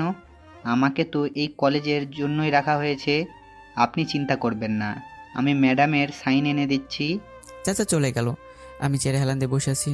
একটু পর চাচাও খালি হাত নিয়ে আমার সামনে এসে দাঁড়ালো। চাচা আপনার হাতে ফাইল দিলাম, সেগুলো কোথায়? ম্যাডাম রেখে দিয়েছে। ও, কখন দিবে কিছু বলেছে? না, কিছু বলে নাই, তবে আপনাকে এখনই ম্যাডামের কেবিনে যেতে বলেছে। পিয়ন চাচা চলে গেল। আমি আর কোনো উপায় না পেয়ে ম্যাডামের কেবিনের দিকে হাঁটা ধরলাম। কেবিনের সামনে এসে দরজায় কড়া নাড়লাম। ম্যাডাম আমাকে ভিতরে ডেকে নিল। আমি ভয়ে ভয়ে ম্যাডামের সামনে দাঁড়ালাম। ম্যাডাম ফাইল দিকে চোখ সরিয়ে আমার দিকে তাকিয়ে বলল, কি সমস্যা তোমার? কই কিছু না ম্যাডাম। তাহলে ফাইল নিজে আনলে কি হতো? অযথা আফরোজাকে বকা খাওয়ালে, আবার পিয়ন চাচাকেও কথা শোনালে কেন? হাতে অনেক কাজ জমা পড়েছে তো, তাই আফরোজা চাচাকে পাঠিয়েছিলাম। বুঝলাম, কিন্তু কথায় কথায় ম্যাডাম ডাকা বাদ দিয়ে নাম ধরে ডাক দিতে পারো না? কোন অধিকারে নাম ধরে ডাক দিব? কেন, স্বামীর অধিকারে? সেই অধিকার তো আপনি অনেক আগে শেষ করে দিয়েছেন। এখন শুধু ডিভোর্সটাই বাকি, সেটাও না হয় কিছুদের মধ্যে দিয়ে দেব। তিশা আমার দিকে করুণ দৃষ্টিতে তাকিয়ে আছে, কিন্তু আমার একটু মায়া কাজ করলো না তিশার ওপর। তবে খুব করে জানতে ইচ্ছা করছে, তাকে পাওয়ার জন্য নিজের স্বামীকে মেরে ফেলতে দুবারও ভাবেনি, আজ তাকে ছেড়ে আমার কাছে আসতে কেন চাইছে। ফট করে মুখ ফসকে বলে ফেললাম, আপনি তো সজীবকে ভালোবাসেন, সজীবকে পাওয়ার নেশায় আমাকে মেরে ফেলতে চেয়েছিলেন। তাহলে আপনাদের মধ্যে কেমন হলো যার জন্য আপনি আবার আমার কাছে ফিরে আসতে চাইছেন? তিশা দীর্ঘ একটা শ্বাস ফেলে নিচের দিকে মাথা নুয়ে বলল, তুমি যেদিন রাতে বাড়ি থেকে পালিয়ে এসেছিলে, তার পরের দিন সকালে ঘুম থেকে উঠে দেখি তোমার ঘরের দরজা খোলা। এত সকালে ঘুম থেকে উঠে তুমি কি করতেছো এটা দেখার জন্য তোমার রুমের কাছে গিয়ে উকি দিয়ে দেখার চেষ্টা করছিলাম, কিন্তু সারা ঘরে তোমাকে দেখতে না পেয়ে আমি রুমের ভিতরে ঢুকে তোমাকে খুঁজতে লাগলাম। হঠাৎ বিছানার দিকে তাকিয়ে দেখি একটা কাগজের টুকরো পড়ে আছে। আমি কাগজটা পড়ে অনেক খুশি হয়েছিলাম, কিন্তু এখনো এক জায়গায় সমস্যা রয়েই যায়। আর সেটা হলো, তুমি কি কারণে বাড়ি ছেড়ে পালিয়ে গেলে? এই প্রশ্নটার উত্তর আমার কাছে থাকলেও আমি দিতে পারতাম না, তাই আমি প্ল্যান করে দাদার আলমারি থেকে 5 লক্ষ টাকা সরিয়ে ফেলি আর সবার কাছে বলি তুমি টাকাগুলো নিয়ে পালিয়ে গেছো। এতে করে তোমার উপর বাবা মায়ের বিশ্বাস উঠে যাবে। ঠিক এই সুযোগে আমি সজীবকে বাবা মায়ের সাথে পরিচয় করিয়ে দিব। প্ল্যান ঠিকই চলছিল, আমার আর সজীবের বিয়েও ঠিক হয়ে যায়, কিন্তু হঠাৎ করে সজীব বিয়ের 3 দিন আগে ফোন দিয়ে রেগে বলল, তুমি আমাকে ধোকা দিলে কেন? হোয়াট? কি বলতে চাও, পরিষ্কার করে বলো। তোমার বাবা আবিরের নামে সব বিষয় সম্পত্তি লিখে দিয়েছে, এই কথা আমার থেকে লুকিয়ে রেখেছো কেন? এতে লুকানোর কি আছে? আর তুমি সামান্য বিষয় নিয়ে এত রাগারাগি করছো কেন? তোমার কাছে সামান্য বিষয় হতে পারে, কিন্তু আমার কাছে অন্য কিছু। আরে শোন, আজকের পর থেকে ভুলেও আমার সাথে কন্ট্যাক্ট করার চেষ্টা করিস না, তাহলে এর ফল খুব খারাপ হবে। মানে কি 3 দিন পরে আমাদের বিয়ে, আর তুমি এখন এসব কথা বলছো? কিসের বিয়ে? আমিও তোমাকে বিয়ে করতে পারবো না। তুমি আমার সাথে মজা করছো তাই না? একদমই না। তোমার সাথে মজা করবো কোন দুঃখে? এখন তো তোমার সাথে কথা বলার ইচ্ছেও করছে না আমার। আর আমাকে ফোন দিয়ে ডিস্টার্ব করবে না। প্লিজ এভাবে বলো না, আমি তোমাকে অনেক ভালোবাসি, তোমাকে ছাড়া বাঁচতে পারবো না। সেইটা তোর ইচ্ছা, তুই বেঁচে থাকবি নাকি মরে যাবি তা জেনে আমি কি করব? আর হ্যাঁ শোন, একটা সত্যি কথা বলি, আমি কখনোই তোকে ভালোবাসি নাই। আমি শুধু তোর টাকাকে ভালোবেসেছি। এখন যদি আমি তোরে বিয়ে করি, তাহলে সেইটা হবে আমার জীবনের বড় ভুল। আর আমি জেনে শুনে এই ভুলটা করতে পারবো না। ভালো থাকিস, আর যদি পারিস আবিরের কাছে ফিরে যা, ও তোরে অনেক ভালোবাসে। তারপর আমি সজীবকে অনেকবার ফোন দিয়েছিলাম, কিন্তু সজীবের নাম্বার বারবার বন্ধ বলছিল। সেদিন বুঝেছিলাম আপন মানুষগুলো যখন বেইমানি করে চলে যায় তখন কতটা কষ্ট লাগে। তোমার কথা তখন খুব মনে পড়ছিল। সেদিন সারা রাত কান্না করেই কাটিয়ে দেই। তার পরদিন সকালে রায়হান আর আশিককে ফোন দিয়ে বাড়িতে এসে দেখা করতে বলি। ওরা একটু পর চলে আসে। আমি ওদের দেখে ফুপিয়ে কেঁদে দিয়েছিলাম। রায়হান আর আশিক আমার দুই পাশে বসে জিজ্ঞেস করলো, তোর কি হয়েছে? এভাবে কান্না করছিস কেন? রায়হান, আমি অনেক বড় ভুল করে ফেলেছি সজীবকে ভালোবেসে। সজীব আমাকে না, আমার টাকাকে ভালোবাসতো। কাল বিকেলে শুয়েছিলাম, তখন সজীব ফোন দিয়ে বলে আব্বু নাকি তার সম্পত্তি আবিরের নামে করে দিয়েছে। সামান্য কিছু টাকার জন্য সজীব আমার সাথে ভালোবাসার অভিনয় করেছে। আমার সুন্দর সাজানো সংসার ভেঙে ফেলেছে। কত কিনা করেছি ওর জন্য, নিজের স্বামীকে পর্যন্ত মেরে ফেলতে গেছিলাম, আর আজ ওই আমাকে ধোঁকা দিল। আমি অনেক বড় ভুল করেছি।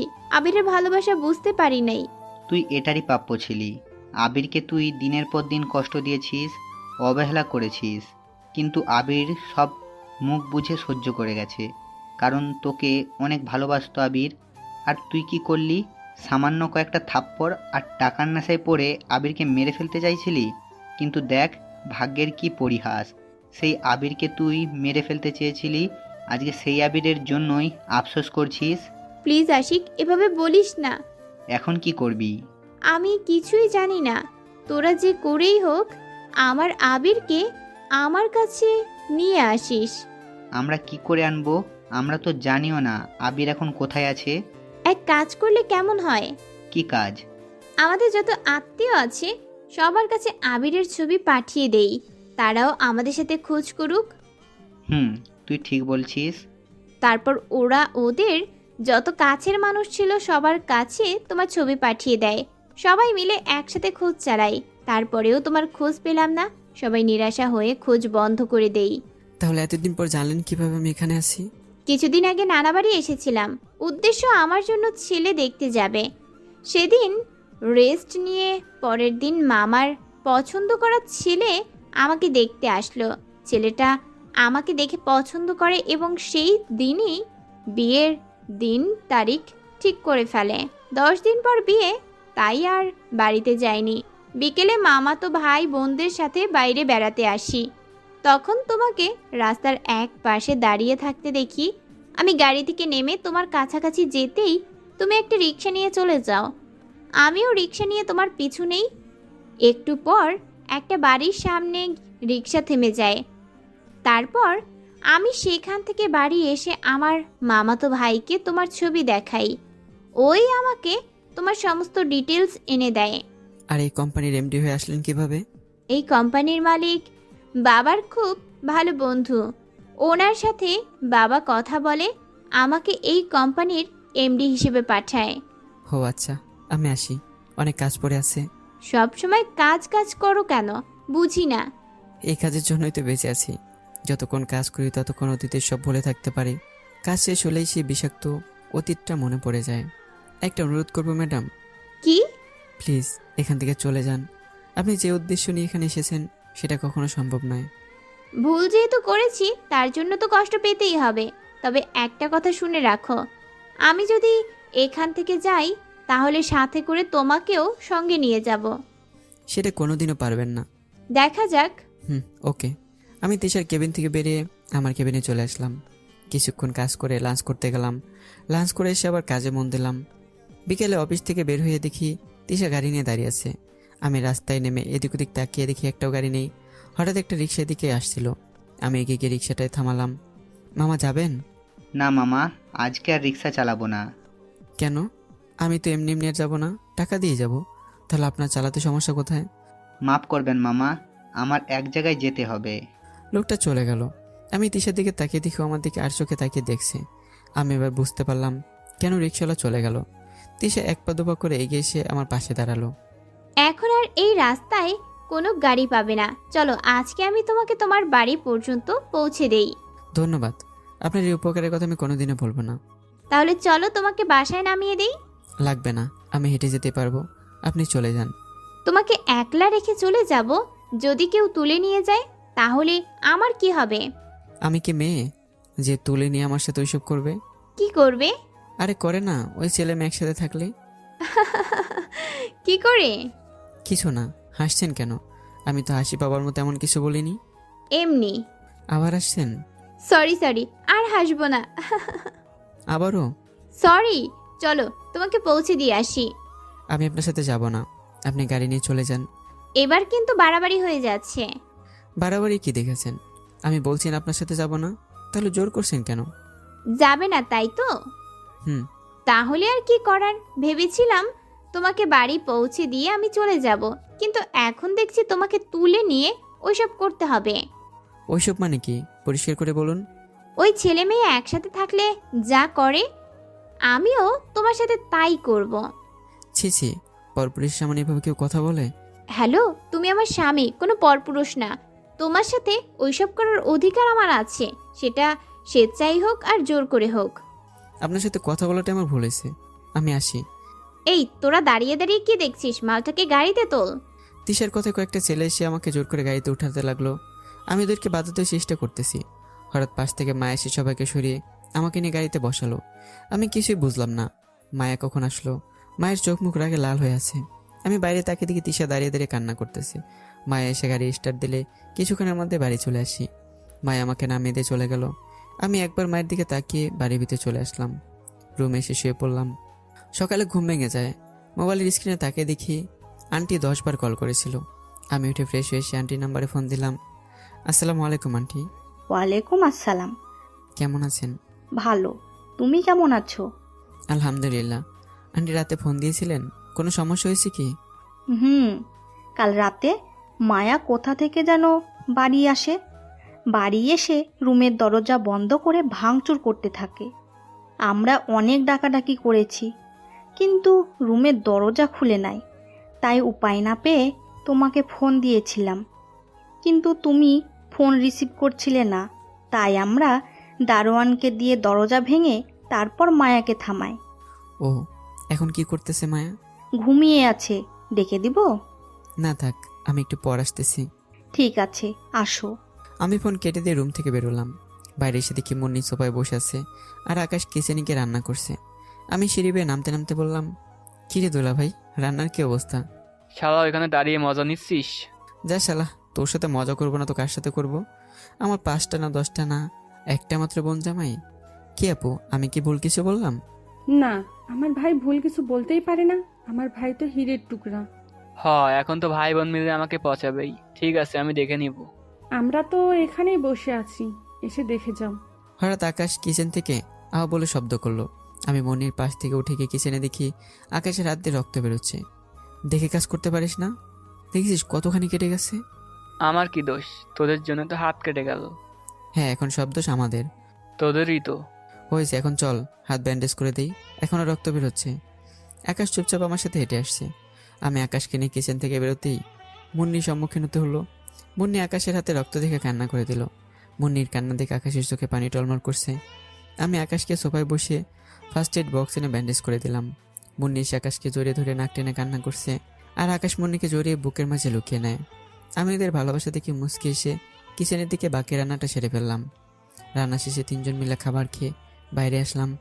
সামনে থেকে একটা অটো নিয়ে মায়েদের বাসার সামনে নামলাম। গেট পার হয়ে ভিতরে ঢুকে কলিং বেল বাজালাম। আন্টি এসে দরজা খুলে দেয়। আমি ভিতরে গিয়ে দেখি মায়ের সোফায় বসে টিভি দেখছে আর একটু পরপর হাসি দিচ্ছে। আন্টি পিছন থেকে আমার কাঁধে হাত দিয়ে বলল মায়ের পাশে গিয়ে বসতে। আমি আন্টির কথা মতো মায়ের পাশে গিয়ে বসলাম। এতক্ষণ মায়ের মনোযোগ দিয়ে টিভি দেখছিল।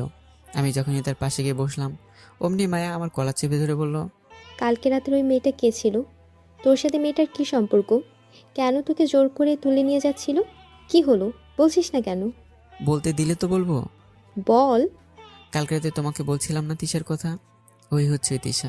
কোন তিশা? আরে আমার বউ তিশার কথা। আন্টি আমার কথা শুনে বুড়ো কুচকে তাকিয়ে বলল, তুমি বিবাহিত আবির? আমি হ্যাঁ বলতে যাবো তার আগে মায়া আমার দিকে রাগে চোখে তাকিয়ে বলল, কি বললি তুই? আরেকবার বল দেখি। তোর কত বড় সাহস আমার সামনে ওই মেয়েকে বউ বলিস?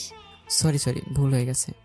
আর যদি কোনোদিন আমার সামনে ওই মেয়েকে আমার সামনে বউ বলে ডাকিস তাহলে মেরে ফেলবো। এখন বল আমাকে এই সাজে কেমন লাগছে? আমি মায়ের দিকে তাকিয়ে ঝিম ধরে বসে রইলাম। মায়াকে অসম্ভব সুন্দরী লাগছে। কপালে কালো টিপ, জামদানি শাড়ি আর হাতে নীল কাচের চুড়ি। আমি তো পুরাই ফিদা হয়ে গেলাম। হঠাৎ মায়া আমাকে ধাক্কা দিয়ে বলল, এভাবে তাকিয়ে আছো কেন? আমার লজ্জা করে না বুঝি? আমি মাথা চুলকে একটু ভাব নিয়ে বললাম, হঠাৎ একটু সুন্দর করে সাজার কারণ নিশ্চয়ই স্পেশাল কারোর জন্য। হুম। তা সেই মহান ব্যক্তিটা কে? যদি বলি আপনি? আমি? হাসছেন যে? আমি তো হাসি পাওয়ার মতো কিছু বলি নাই। আপনার কাছে হাসি পাওয়ার মতো কিছু না হলেও আমার কাছে হাসি ছাড়া আর কিছুই না। একটা সময় ছিল যখন আমি একজনকে জীবন দিয়ে ভালোবাসতাম, কিন্তু সে আমাকে সবসময় অবহেলা আর অপমান ছাড়া কিছুই করেনি। আর এখন যখন আমি তার থেকে দূরে থাকতে চাইছি তখন সে আমার কাছে আসার চেষ্টা করছে। আমার জীবনটা দুটা নাই ঘেরা। একদিকে আপনি যে কিছু না জেনেই পাগলামো শুরু করে দিয়েছেন, আর আরেকদিকে তিশা জোর করে হলেও আমাকে তার করে নেবেই। যাই হোক, ওসব কথা বাদ দেন। আপনি এটা বলেন, কালকে বাড়ি এসে ভাঙচুর করেছেন কেন? এমনি। আপনি জানেন আপনার জন্য আঙ্কেল আন্টি কতটা টেনশনে ছিল? আমাকে 10 বার কল করেছিল, কিন্তু আমি ঘুমিয়েছিলাম তাই ধরতে পারিনি। শেষে দারোয়ানকে দিয়ে দরজা ভেঙেছে। আর কখন এরকম করবেন? না। মনে থাকবে? হুম। ঠিক আছে চলেন। কোথায়? কোথায় আবার? শপিংয়ে। আপনি না সেদিন বলেন আমার সাথে শপিং করতে যাবেন? ও সরি, মনে ছিল না। আপনি একটু বসেন, আমি আসতেছি। আবার কোথায় যাবেন? রুমে যাব আর আসবো। মায়ের দৌড়ে সিঁড়ি বেয়ে তাড়াতাড়ি রুমে চলে গেল। আমি রিমোট হাতে নিয়ে টিভিতে কার্টুন দেখতে লাগলাম। 10 মিনিট পার হয়ে গেল কিন্তু এখনও মায় আসছে না। আমার বসে থাকতে দেখতে বিরক্ত লাগছে। মায়ের উপরও রাগ উঠতে লাগলো। তাই আমি আন্টিকে ডেকে বললাম, আন্টি আপনি উপরে কি একটু মাইকে তাড়াতাড়ি আসতে বলেন। আন্টি আমার কথা শুনে উপরে গেল মাইকে ডাক দিতে। আমি বসে মোবাইল হাতে নিয়ে ঘাটাঘাটি করতে লাগলাম। 5 মিনিট হয়ে আসলো কিন্তু মায়ের বা আন্টির কোনো খবর নেই। তার রেগে গিয়ে আমি সোফা থেকে উপরে উঠে 2 তলা সিঁড়ি দিয়ে উঠতে লাগলাম। 2 তলায় উঠতেই আমার কানে আন্টির কথা ভেসে আসলো। আমি একটু এগিয়ে গিয়ে আঙ্কেল আন্টির রুমের সামনে দাঁড়িয়ে তাদের কথা শুনতে লাগলাম। কি গো, এত সকাল সকাল কে আসলো বাড়িতে? ও, তা এত সকালে কিসের জন্য এসেছো? কাল রাতে মায়াকে নিয়ে ভয় পেয়ে আমি আবিরকে ফোন দিয়েছিলাম, কিন্তু রাতে ঘুমিয়ে পড়েছিল তাই ফোন রিসিভ করতে পারে নাই। সকালে উঠে এতগুলো মিস কল দেখে হয়তো ভয় পেয়ে যায়, যার জন্য সকাল সকাল আমাকে ফোন দেয়। আর আমিও আবিরকে সত্যিটা বলে দিই। এই জন্য হয়তো এত সকালে মায়াকে দেখার জন্য এসেছে। ও আচ্ছা, আবির এখন কোথায় আছে? নিচে বসে টিভি দেখছে। খাওয়ার জন্য কিছু দিয়েছে? না, কেন? এখনো রান্না করা শেষ হয়নি। তাহলে এত সময় কি করছিলে? বসেছিলাম, আমার তো 4টা হাত যে একসাথে 4টা কাজ করব। আন্টি রেগে রুম থেকে বেরিয়ে দরজার কাছে এসে আবার আঙ্কেলের কাছে গিয়ে প্রশ্ন করলো, আচ্ছা আবির কি বিবাহিত? আন্টির কথা শুনে আঙ্কেল অবাক হয়ে বলল, তোমাকে কে বলছে? আগে আমি যে প্রশ্ন করেছি তার উত্তর দাও। কিন্তু তুমি কিভাবে জানলে? আবিরের মুখে শুনলাম। আর কি কি শুনছো? তেমন কিছু না, তবে কাল রাতে তোমার মেয়ে যে পাগলামো করেছে তার কারণ হচ্ছে আবিরের বউ। আবিরের বউ সে আবার কোথা থেকে আসলো? আমি কি করে বলবো? এটা তো একমাত্র আবিরই বলতে পারবে। তুমি ঠিক বলছো। আমি বরং কালকে অফিসে গিয়ে একবার আবিরের সাথে এই বিষয় নিয়ে কথা বলে দেখবো না। আর একটা কথা, আবির কি চায় এটাও জেনে আসবে, কারণ পরে যদি আবির ওই মেয়েটাকে পেয়ে মায়াকে দূরে ঠেলে দেয় তাহলে আমার মেয়েটা হয়তো আবিরকে ছাড়া মরে যাবে। ঠিক আছে, জেনে নিবনি। এখন তুমি যাও। আমি এত সময় ধরে ওদের কথা শুনছিলাম। হঠাৎ নুপুরের শব্দে সামনে তাকে দেখে মায়া আমার দিকে এগিয়ে আসছে। আমি একটা স্বস্তির নিঃশ্বাস ফেললাম। তার কারণ আন্টি যদি রুম থেকে বেরিয়ে এসে আমাকে এখানে দাঁড়িয়ে থাকতে দেখতো তাহলে হয়তো বুঝে যেত আমি এত সময় এখানে দাঁড়িয়ে তাদের কথা শুনছিলাম। মায়া আমার কাছে এসে বলল, চলেন যাওয়া যাক। চলেন। তারপর আমরা দুজনেই বাড়ি থেকে বেরিয়ে গাড়িতে বসলাম। মায়ের ড্রাইভিং সিটে বসে গাড়ি চালাচ্ছে আর আমি মায়ের পাশে সিটে বসে আছি। একটু পরে একটা শপিং মলের সামনে এসে গাড়ি থামালো। আমরা দুজনে গাড়ি থেকে নেমে শপিং মলের ভেতরে গেলাম। মায়া ঘুরে ঘুরে কাপড় দেখতেছে আর আমি মায়ের পিছনে বডিগার্ডের মতো ঘুরতেছি। হঠাৎ একটা দোকানে গিয়ে আমি থা মেরে দাঁড়িয়ে গেলাম, কারণ দোকানের ভিতরে তিশা ছিল, হয়তো শপিং করার জন্য এসেছে। কিন্তু এখন আমার কী হবে এটাই ভাবতেছি। তিশা আমাকে কিছু না বলে রেগে মেগে দোকান থেকে চলে গেল। আমি একটা স্বস্তির নিঃশ্বাস ফেললাম, কারণ তিশা যদি এই পাবলিক প্লেসে কোনো ঝামেলা করতো তাহলে আর মান সম্মানে বাড়ি ফিরতে পারতাম না। এ কি, মায়ের প্রায় 3 ঘন্টা যাবৎ ঘোরাঘুরি করে একটা শাড়ি পছন্দ করে, আর আমার মায়ের পিছনে ঘুরতে ঘুরতে অবস্থা বেহাল করে ফেলেছি। আরও কয়েকটা দোকান ঘোরাঘুরি করলাম, কিন্তু মায়ের আর কিছু পছন্দ হলো না, তাই বিল পেমেন্ট করে শপিং থেকে চলে গেলাম। শপিং মল থেকে বেরিয়ে একটা রেস্টুরেন্টে গেলাম দুপুরের খাবার খাওয়ার জন্য। সারাদিন মায়ের পিছনে ঘোরাঘুরি করে বেশ খিদে পেয়েছে, খিদে জ্বালে পেট ব্যথা করতেছে, তাই খাবার আসার সাথে সাথেই এদিক ওদিক না থেকে খাওয়া শুরু করে দিলাম। খাওয়া শেষে বড়সড় একটা ঢোক তুললাম। বেশ ভালো লাগছে এখন। আমি সামনে তাকিয়ে দেখি রেস্টুরেন্টে সবাই আমার দিকে চোখ বড় বড় করে তাকিয়ে আছে। আমি যেন অনেক বড় ভুল করে ফেলেছি। মায়া আমার দিকে তাকিয়ে আছে। আমি হাত দিয়ে ইশারা করে বললাম, কি হয়েছে, এভাবে তাকিয়েছো কেন? কিছু না, এতই যখন খিদে পেয়েছিল তখন আমাকে বললেই পারতেন, শুধু শুধু কষ্ট করার মানে আছে? আপনি তো শপিং নিয়ে ব্যস্ত ছিলেন। বাপরে, একটা শাড়ি পছন্দ করতে 3 ঘন্টা গাড়ি দিলেন।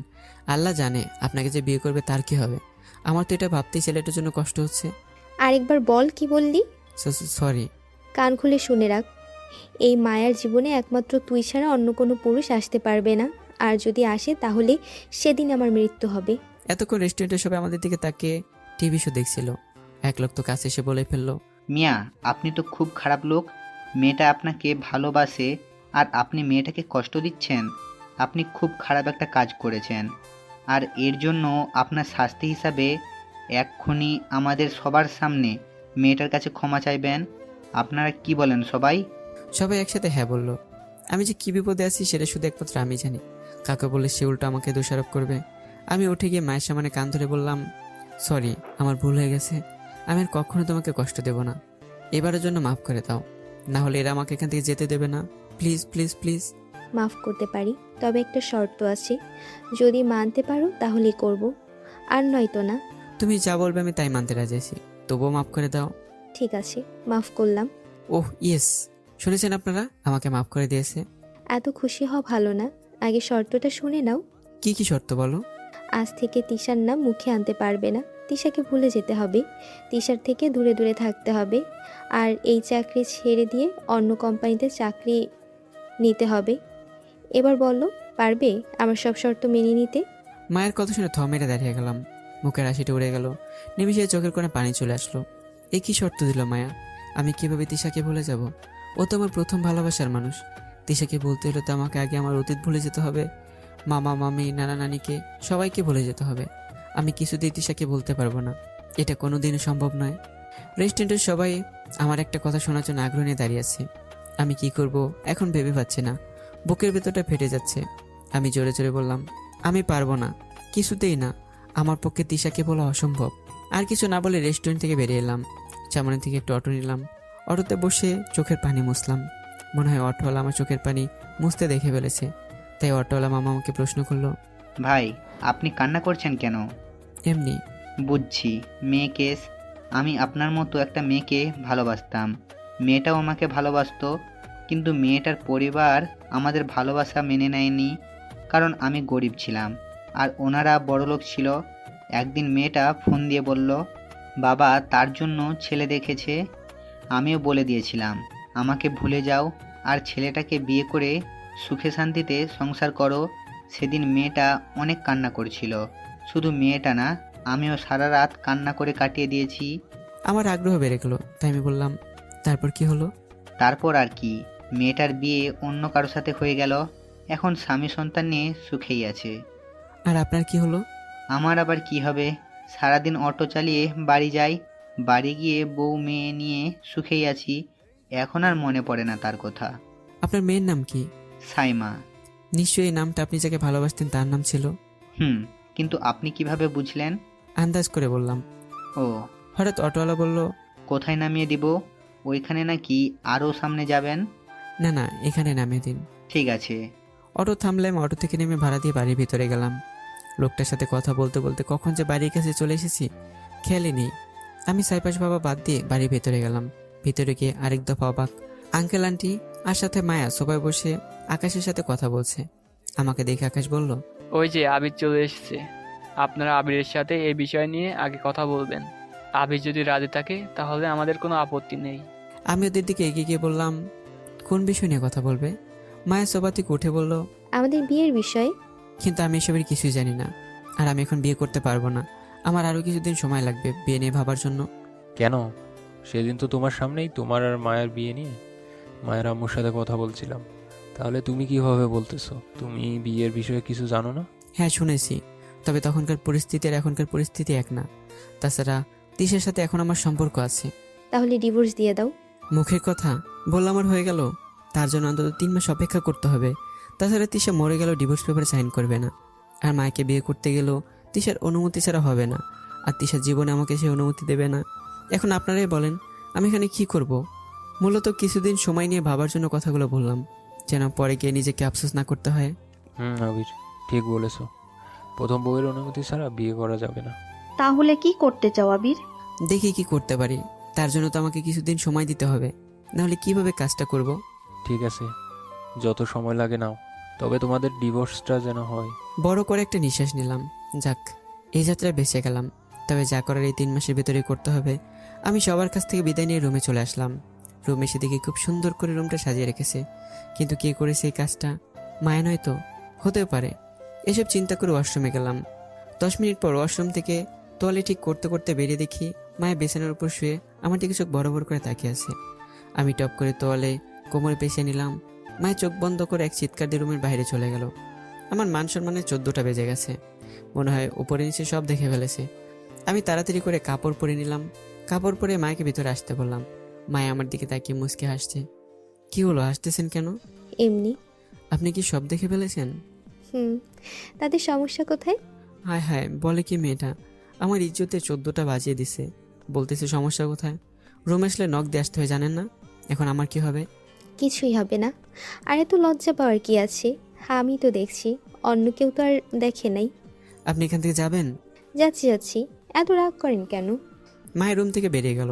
আমি কাপড় পরে বিছানার উপর শুয়ে পড়লাম। হঠাৎ আঙ্কেল আন্টির কথা মনে পড়লো, তাই আমি বিছানা ছেড়ে উঠে বাইরে বেরিয়ে এলাম। বাইরে এসে দেখি সবাই চলে গেছে। আমি নিচে গিয়ে সবাই বসলাম। আকাশ আমার পাশে এসে বসলো। আবির, তুই কি করতে চাইছিস একটু খোলাসা করে বলবি? আমি আকাশের দিকে তাকিয়ে একটু হাসি দিয়ে বললাম, আমি এখন নিজেকে নিয়ে ভাবি না, সবই সময়ের হাতে ছেড়ে দিয়েছি। সময় বলে দেবে কে কার হবে। পেছন থেকে মুন্নি আমার কাঁধে হাত রেখে বলল, সব ঠিক হয়ে যাবে, তুই এত চিন্তা করা বাদ দে। আমি মুন্নির কথা শুনে শুকনো একটা হাসি দিয়ে ছাদের উপর চলে আসলাম। ছাদে নিরিবিলি জায়গায় বসলাম, যেন কেউ সে ডিস্টার্ব করতে না পারে। রাত 8টায় ঘুম ঘুম চোখ নিয়ে নিচে নেমে বিছানায় গিয়ে ঘুমিয়ে পড়লাম। ভোর রাতে ঘুম ভেঙে যায়। আমি বিছানা ছেড়ে উঠে মসজিদে গেলাম নামাজ পড়ার জন্য। নামাজ পড়ে জগিং করতে করতে বাড়ির দিকে এগিয়ে আসলাম। বাড়ির ভিতরে গিয়ে দেখি আকাশ রান্না করতেছে, তাই আমি আকাশকে রান্নার কাজে হেল্প করার জন্য রান্নার ঘরের দিকে গেলাম। রান্নাঘরের ভিতরে গিয়ে দেখি আকাশের রান্না করা প্রায় শেষের দিকে। আকাশ আমাকে এত সকালে ঘুম থেকে উঠতে দেখে অবাক হয়ে যায়, কারণ আমি 8টার আগে ঘুম থেকে উঠি না। আকাশ আমার দিকে এক পলক তাকিয়ে আবার রান্না করে মনোযোগ দিল। আমি আকাশের পিছনে দাঁড়িয়ে বললাম, কি রে আকাশ, বইয়ের কাজ করতে কেমন লাগতেছে? শালা খোসা মেরে কথা বলার আর কোনো জায়গা পেলি না? বল না, এখন তোর অনুভূতিটা কেমন? বল বল। বলবো, এই তো আমার অনুভূতি প্রকাশ করলাম। এই বলে আকাশ গরম খুন্তি আমার দিকে নিয়ে আসে, আর সেই খুন্তি থেকে কয়েক ফোঁটা তেল এসে আমার হাতে পড়ে যায়। এইভাবে কেউ অনুভূতি প্রকাশ করে? এখন অফিসে গিয়ে কাজ করব কিভাবে? কেউ না করলেও আমি করি, এত প্যারা নিচ্ছিস কেন? অফিস থেকে ছুটি নিয়ে চলে আসবি, 3 জন মিলে সারাদিন আড্ডা দেবো। তা ম্যাডামের কাছে কি বলে ছুটি নেব? বলবি রান্না করার সময় হাতে গরম তেল পড়েছিল, তাই হাতে ঠোসা পড়েছে, কাজ করতে পারছিস না। বাহ বন্ধু, তোর মাথায় এত শয়তানি বুদ্ধি আছে, আগে জানতাম না। এখন আমাকে আরেকটা হেল্প কর। কি? এই মায়া তিশার চক্কর থেকে আমাকে একটু মুক্ত করতে পারবি? এটা কোনো ব্যাপার হলো? সত্যি তুই পারবি এদের থেকে আমাকে মুক্তি দিতে? তবে আমি যেভাবে বলবো সেভাবেই করতে হবে। ঠিক আছে, তাই করব, তবু ওই প্যারা থেকে বাঁচা। ওকে, তাহলে তুই এখন অফিসে যা, আমি বরং দেখি মুন্নি ঘুম থেকে উঠেছে কিনা। আকাশের সাথে কথা বলে ফুরফুরে মন নিয়ে অফিসে চলে আসলাম। কেবিনে ঢুকে সব কিছু গুছিয়ে চেয়ারে বসবো, তার আগে পিয়ন এসে বলল, ম্যাডাম আপনাকে ডাকছে। আমি ইনোসেন্ট একটা ভাব নিয়ে তিশার কেবিনে নক করলাম। ম্যাডাম আসবো? আয়। তিশার কথায় বুঝলাম এখন সে রেগে গেছে, আর কালকে সে রাগটা এখন আমার উপর দিয়ে ছাড়বে। আমি ছোট ছোট পায়ে হেঁটে তিশার সামনে গিয়ে দাঁড়ালাম। তিশা এবার চেয়ার ছেড়ে দাঁড়িয়ে অগ্নি দৃষ্টিতে আমার দিকে তাকালো। তিশার ওই চাহনি দেখে ভয়ে আমার হাত পা কেঁপে উঠল। আমি সেখানে দাঁড়িয়ে থরথর করে কাঁপছি। তিশা আমার কাছে এসে দাঁড়িয়ে আমার হাত শক্ত করে চেপে ধরেই সকালে আকাশের সাথে দুষ্টুমি করতে গিয়ে যে হাতে তেল পড়েছিল সেই হাতটাই শক্ত করে চেপে ধরেছে। আমি তিশার থেকে এক ঝটকা হাত ছাড়িয়ে নিলাম। প্রচুর ব্যথা করতেছে, তাই হাতে ফদি দিয়ে তিশা আমার হাত ধরে ফেলে। তোমার হাত পুড়ে গেল কিভাবে? আমি তিশার হাত থেকে ছাড়িয়ে নিয়ে বললাম, প্লিজ আপনার অভিনয় একটু বন্ধ করেন, এসব আর সহ্য হচ্ছে না। বিশ্বাস করো, আমি কোনো অভিনয় করছি না।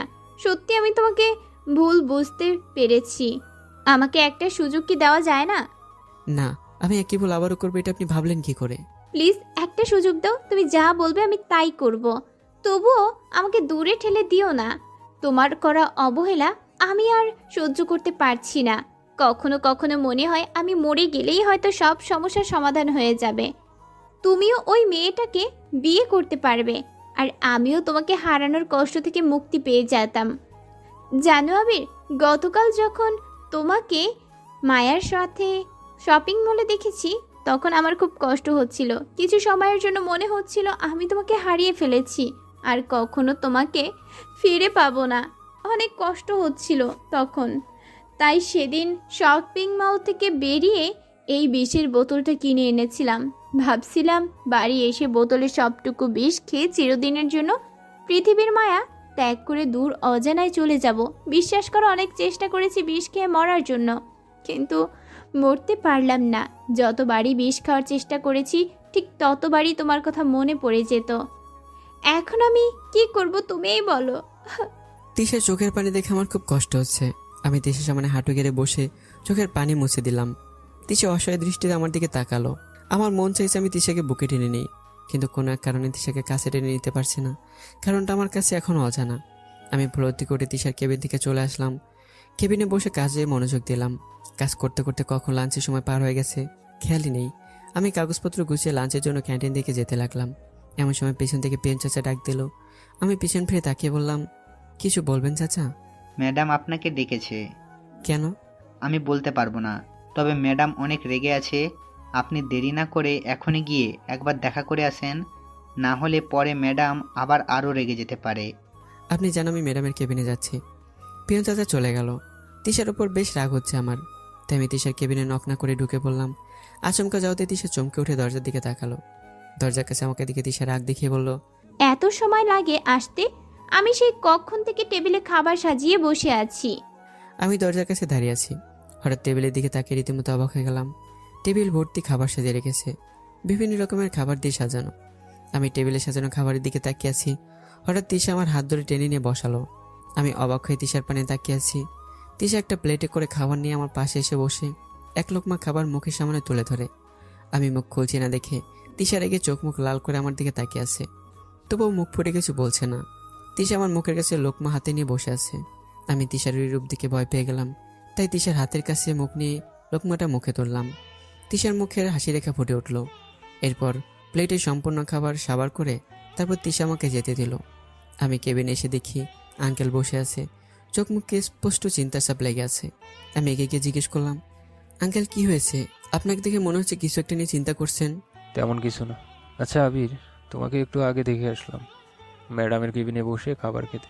আঙ্কেলের কথা শুনে আমি চমকে উঠলাম। উনি কিভাবে জানলো আমি ম্যাডামের সাথে বসে খাবার খাচ্ছিলাম? আমি তুতলে বললাম, না মানিয়ে আঙ্কেল হয়েছে কি, আমি লাঞ্চ করার জন্য ক্যান্টিন দিকে যাচ্ছিলাম, তখন ম্যাডাম আমাকে ডাক দিয়ে বলল আজকে খাবার বেশি করে নিয়েছে, তাই আমি যেন তার সাথে বসে খাবার খাই। আমারও খেতে পেয়েছিল, তাই আমি ম্যাডামের সাথে বসে খেয়েছি। কিন্তু আপনি দেখলেন কিভাবে? দেখো আবির, আমার সাথে মিথ্যা বলে কোনো লাভ নেই। আমি তোমাদের মধ্যকার সম্পর্ক জেনে গেছি। তবে একটা কথা বলি, মায়া তোমাকে অনেক ভালোবাসে। তোমাকে না পেলে হয়তো আমার মেয়েটা মরে যাবে। প্লিজ তোমার কাছে হাত জোর করে বলছি, আমার মেয়েটাকে তুমি কষ্ট দিও না। আঙ্কেল চোখ মুছতে মুছতে আমার কেবিন ছেড়ে চলে গেল।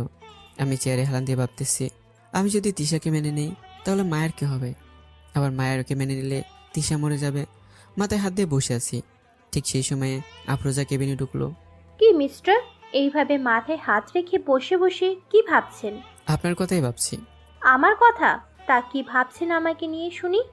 ভাবতে যে আফরোজা ম্যাডাম তো বড় লোক হয়ে গেল, আগের মতো আমার সাথে দেখা করতে আসে না, কথা বলতে আসে না, সবসময় দেখি কেবিনে বসে থাকতে।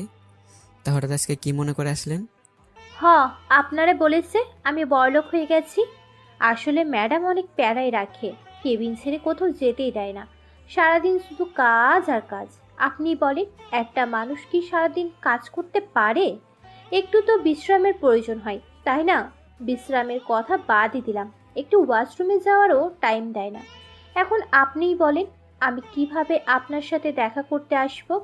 এখন একটু বিশ্রামে নেওয়ারও সময় পাই না। এটা তো ঘোর অন্যায়। অন্যায় বলতে অন্যায়, এর একটা বিহিত করতেই হবে। তা কি করবেন শুনি? সেটার জন্যই তো আপনার কাছে আসা। মানে? আপনার সাথে তো ম্যাডামের একটা ভালো সম্পর্ক আছে, তাই বলছি কি, আপনি যদি ম্যাডামের সাথে একটু কথা বলতেন, তাহলে আমি নিশ্চিত ম্যাডাম আপনাকে নিরাশ করবে না। প্লিজ এই অধমদের উপর একটু দয়া করেন ভাই। আপনি কিভাবে বলছেন? আমার সাথে ম্যাডামের ভালো সম্পর্ক আছে, আর ম্যাডাম আমার কথা শুনতে যাবেই বা কেন? কারণ আমি একটু আগে আপনাকে ম্যাডামের সাথে লাঞ্চ করতে দেখেছি। শুধু আমি না, অফিসের সবাই দেখেছে আপনাদের একসাথে লাঞ্চ করতে। কি? প্লিজ একটু হেল্প করুন না। অনেক আশা নিয়ে সবাই আমাকে আপনার কাছে পাঠিয়েছে। আমি নিজের সমস্যারই কোনো সমাধান খুঁজে পাচ্ছি না, সেখানে আপনাদের কিভাবে হেল্প করব? আপনারটা পরে সবাই মিলে সলভ করব, কিন্তু এখন আমাদের একটা ব্যবস্থা করেন। এইভাবে চলে আমরা বেশি দিন চাকরি করতে পারবো না, সবাই রিজাইন দিয়ে চলে যাবে। ঠিক আছে, আপনি যান, আমি দেখছি কি করতে পারি। আফরোজা চলে গেল। আমি বিরক্তকর ভাব নিয়ে তিশার কেবিনে গেলাম। তিশা চেয়ারে বসেছিল, আমাকে দেখে তিশা অবাক হয়ে দাঁড়িয়ে গেল। আমি গিয়ে তিশার সামনে চেয়ার টেনে বসে পড়লাম। তিশা তখনও দাঁড়িয়ে আছে, তাই আমি বললাম, দাঁড়িয়ে আছেন কেন, বসেন।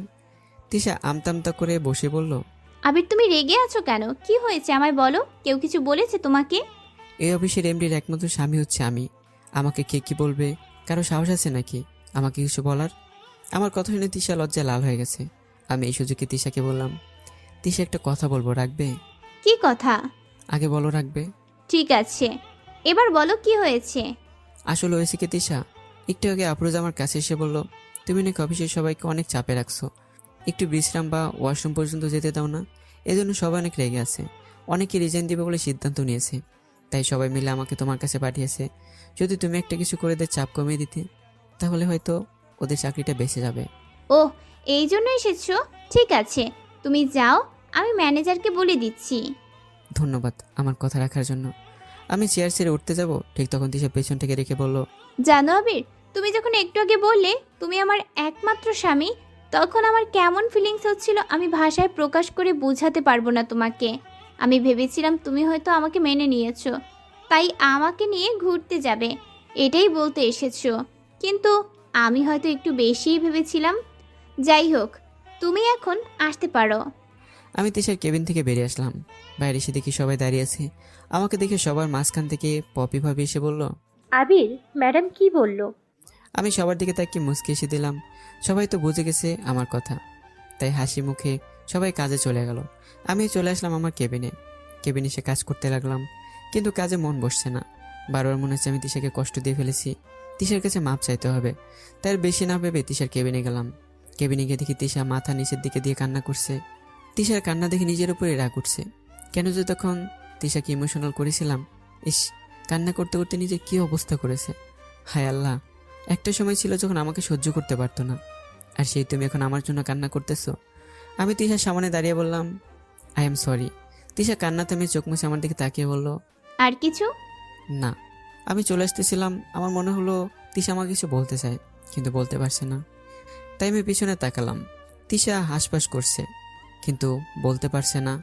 তাই আমি বললাম, তিশা, কালকে কি তোমার কোনো কাজ আছে? না, কিন্তু কেন? কালে একটা জায়গা যাব, তোমাকে আমার সাথে যেতে হবে। কোথায় যাবে? গেলেই সেটা জানতে পারবে। আর হ্যাঁ, কালকে তুমি আমাকে বাড়ি থেকে ড্রপ করবে, আমি কিন্তু তোমার অপেক্ষায় থাকবো। তিশা এবার খুশি হয়ে যায়, হাসি মুখে বলল, ঠিক আছে, কিন্তু কয়টার সময় আসবো? 9টার দিকে আসলেই হবে। তিশার হাসি দেখে আমারও ভালো লাগছে। আমি মুচকে সেদে বেরিয়ে এলাম। আমার কেবিনে বসে মনে মনে বলছি, কালকে দোটানা জীবন থেকে বেরিয়ে নতুন করে বাঁচা শুরু করব। কিন্তু মনের ভিতর প্রশ্ন একটাই, কী হবে সেই পথ চলার সঙ্গী? হাজারো চিন্তা ভাবনা মাথার উপর ভর করতে লাগলো। সব চিন্তা মাথার এক সাইডে রেখে কাজে মনোনিবেশ দিলাম। সারাদিন কাজ শেষ করে বিকেল অফিস থেকে বেরিয়ে রাস্তা দিয়ে বাড়ির দিকে হেঁটে যাচ্ছি। গাড়ি পাইনি তা কিন্তু নয়, আসলে আজকে কেন জানি হাঁটাহাঁটি করতে মন চাইলো, তাই হেঁটে হেঁটে বাড়ি যাচ্ছি। অনেকদিন পর রাস্তা দিয়ে হাঁটতেছি, বেশ ভালোই লাগছে। সারা রাস্তা হেঁটে বাড়ি আসলাম। বাড়ি এসে আকাশের মনির সাথে দেখা। ক্লান্ত লাগছিল, তাই সারাদিন কাজ করে শরীর দিয়ে ঘামের গন্ধ বেরোচ্ছে। তাই আমি রুমে গেলাম গোসল করতে। গোসল সেরে নিচে খাবার টেবিলে এসে বসলাম। তিনজন মিলে গল্পগুজব করে খাবার খাচ্ছিলাম। আর তখন মায়া ফোন দিল। রিসিভ করতে মায়া ঝাঁঝালো কণ্ঠে বলল, অফিসে গিয়ে ম্যাডামের সাথে পাশাপাশি বসে খাবার খেতে ভালোই লাগে, তাই না? আর খাবে না কেন? সে তো তোমার আদরের বউ।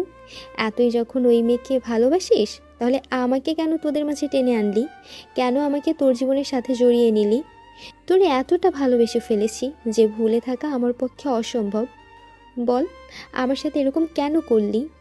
কেন দিন দিন আমার বেঁচে থাকাটা হারাম করে দিচ্ছিস? মায়া তুমি আমাকে ভুল বুঝছো।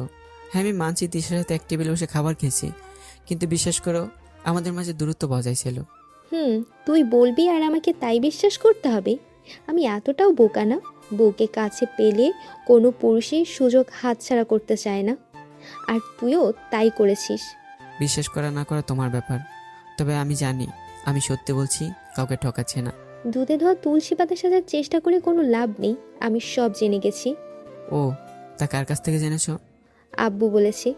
ভালো, এক কাজ করো, তুমি কালকে 9টার সময় আমার সাথে দেখা করো, তাহলে সব ক্লিয়ার হবে কে সত্যি বলছে আর কে মিথ্যা বলছে।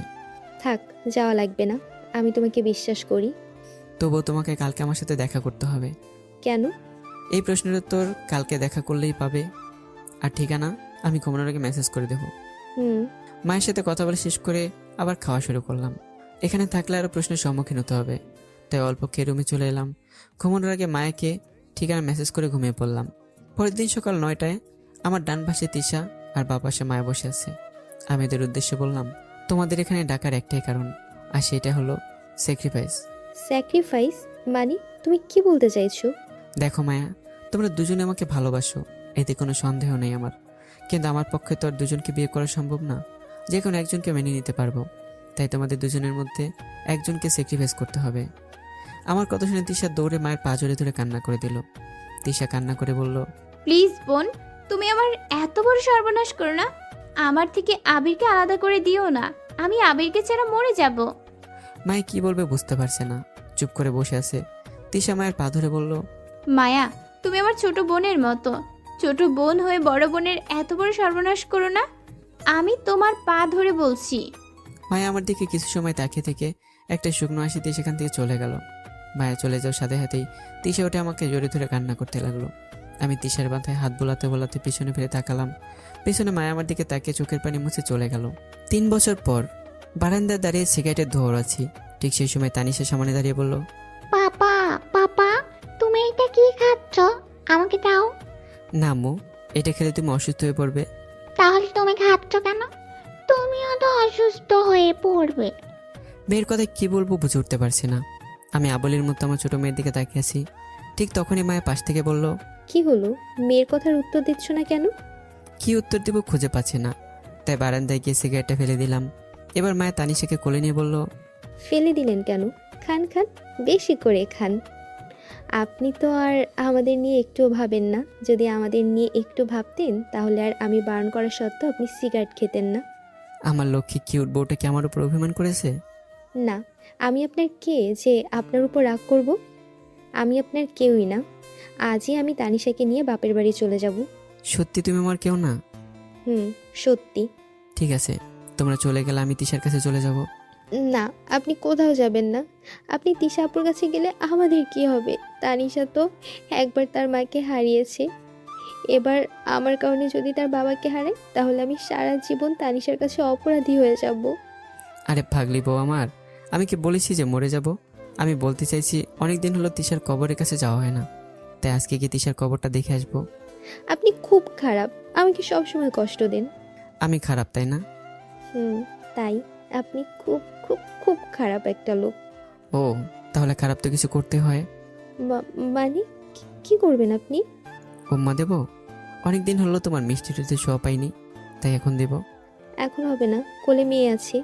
আমি তানিশাকে বললাম, আম্মু চলো, আজকে আমরা চোর পুলিশ খেলবো। তুমি ওইদিকে গিয়ে লুকিয়ে পড়ো, আমি তোমাকে খুঁজে বের করব। ঠিক আছে পাপা। তানিশা মায়ের কোল থেকে নেমে আলমারির পিছনে লুকিয়ে পড়ে। আমি এই সুযোগে মায়ের ঠোঁটের সাথে আমার ঠোঁট মিলে দিই। 5 মিনিট পর ছেড়ে দিয়ে দেখি তানিশা আমাদের সামনে মুখ ফুলে দাঁড়িয়ে আছে। তুমি আমার আম্মুকে চুমু খেলে কেন? মায়া মুচকি এসে বলল, বেশ হয়েছে, আমি আগে আপনাকে বারণ করেছিলাম, আপনি তো শুনলেন না, এবার ঠেলা সামলান। আমি তানিশাকে কোলে তুলে বললাম, আসলে আম্মু, আমার না খুব মিষ্টি খেতে ইচ্ছে করছিল, তাই তোমার আম্মুকে চুমু খেয়েছি। আম্মুর মুখে কি মিথ্যে আছে যে তুমি আম্মুকে চুমু খাবে? অনেক মিষ্টি আছে। তাহলে আমিও খাবো। তানিশা এক প্রকার বায়না ধরে বসলো, সেও মায়ের ঠোঁটে চুমু খাবে। আমি তানিশার কথায় হাসবো নাকি কাঁদবো বুঝতেছি না। এদিকে মায়া লজ্জা আর আগে কিছুই বলতে পারছে না। মায়াকে একটু রাগাতে ইচ্ছে করছিল, তাই তানিশাকে এটা বললাম, তোমার আম্মু আমাকে একটু ভালোবাসে না তানিশা, যদি ভালোবাসতো তাহলে কিন্তু তোমাকে পাপ্পি দিত। এবার মায়া রেগে বড় বড় চোখ করে আমার দিকে তাকালো। আমি মায়ের চাহনি দেখে ভয় পেয়ে গেলাম। মায়া তানিশাকে আমার কাছ থেকে নিয়ে 2 গালে চুমু দিয়ে বলল, কে বলেছে আমি আমার মেয়েকে ভালোবাসি না? আমি আমার মেয়েকে অনেক ভালোবাসি, বরং আপনি তানিশাকে ভালোবাসেন না। মার থেকে মাসির দরদ বেশি। কি বললেন আপনি? কই আমি এবার কি বললাম, কিছু না। সত্যি তো? 100% সত্যি। ঠিক আছে, দেখা যাক কে তানিশাকে বেশি ভালোবাসে। কিভাবে? আপনি আজ থেকে 7 দিন আমার কাছে আসতে পারবেন না, এমনকি এই রুমেও আসতে পারবেন না। আর যদি আসেন তাহলে মনে করব আপনি তানিশাকে একটুও ভালোবাসেন না। এটা কেমন শর্ত? আমি এই শর্ত মানি না। তাহলে স্বীকার করে যাচ্ছেন আপনি তানিশাকে একটুও ভালোবাসেন না? সেটা আবার আমি কখন বললাম? তাহলে আপনি শর্ত মেনে নিচ্ছেন, এই তো?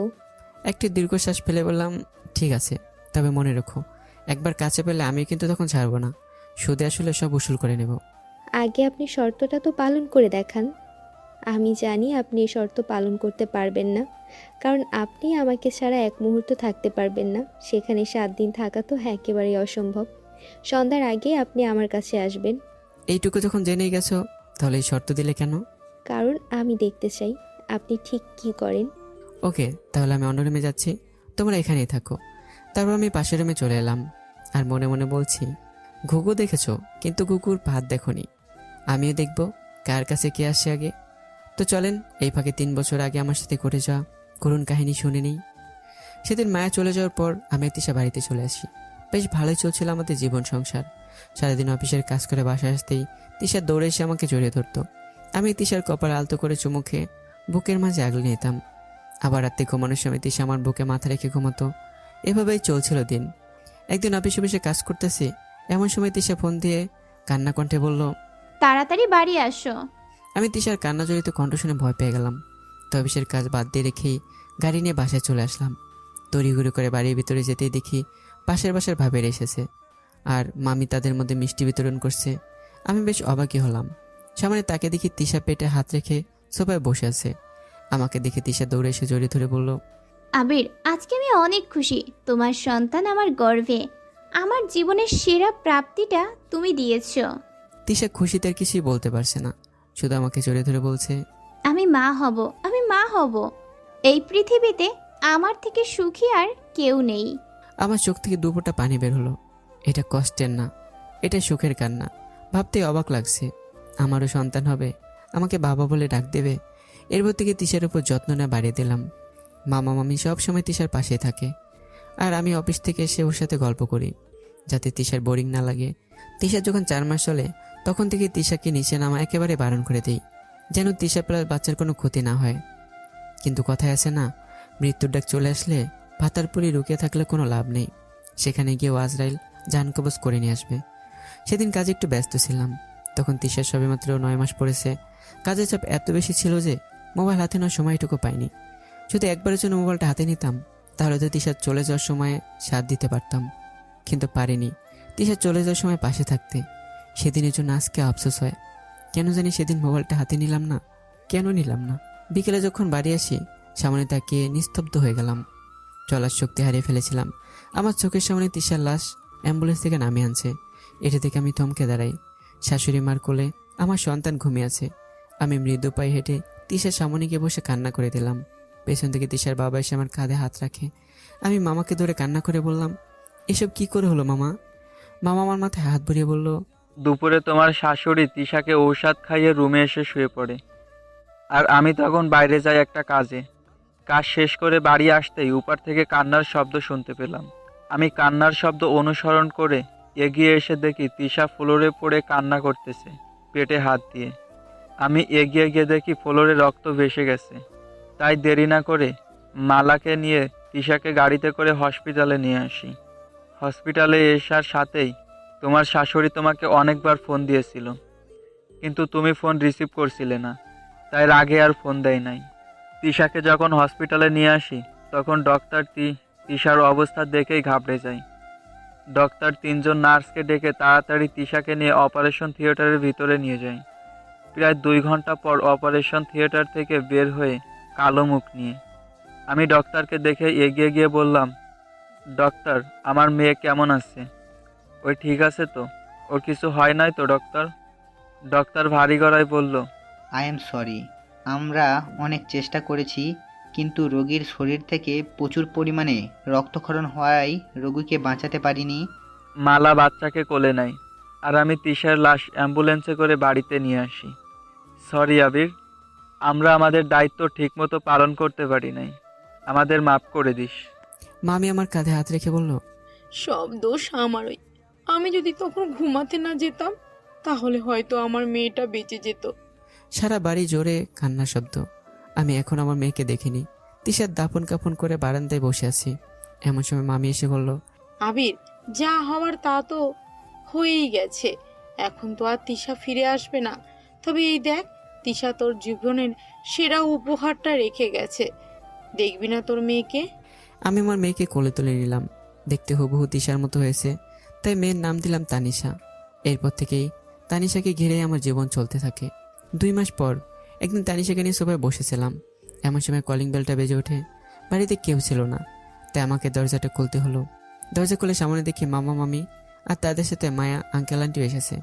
মায়াকে দেখে আমি ভুরু কুচকে তাকালাম, কিন্তু মায়া আমার দিকে একবার তাকিয়ে তানিশাকে কোলে নিয়ে ভিতরে চলে গেল।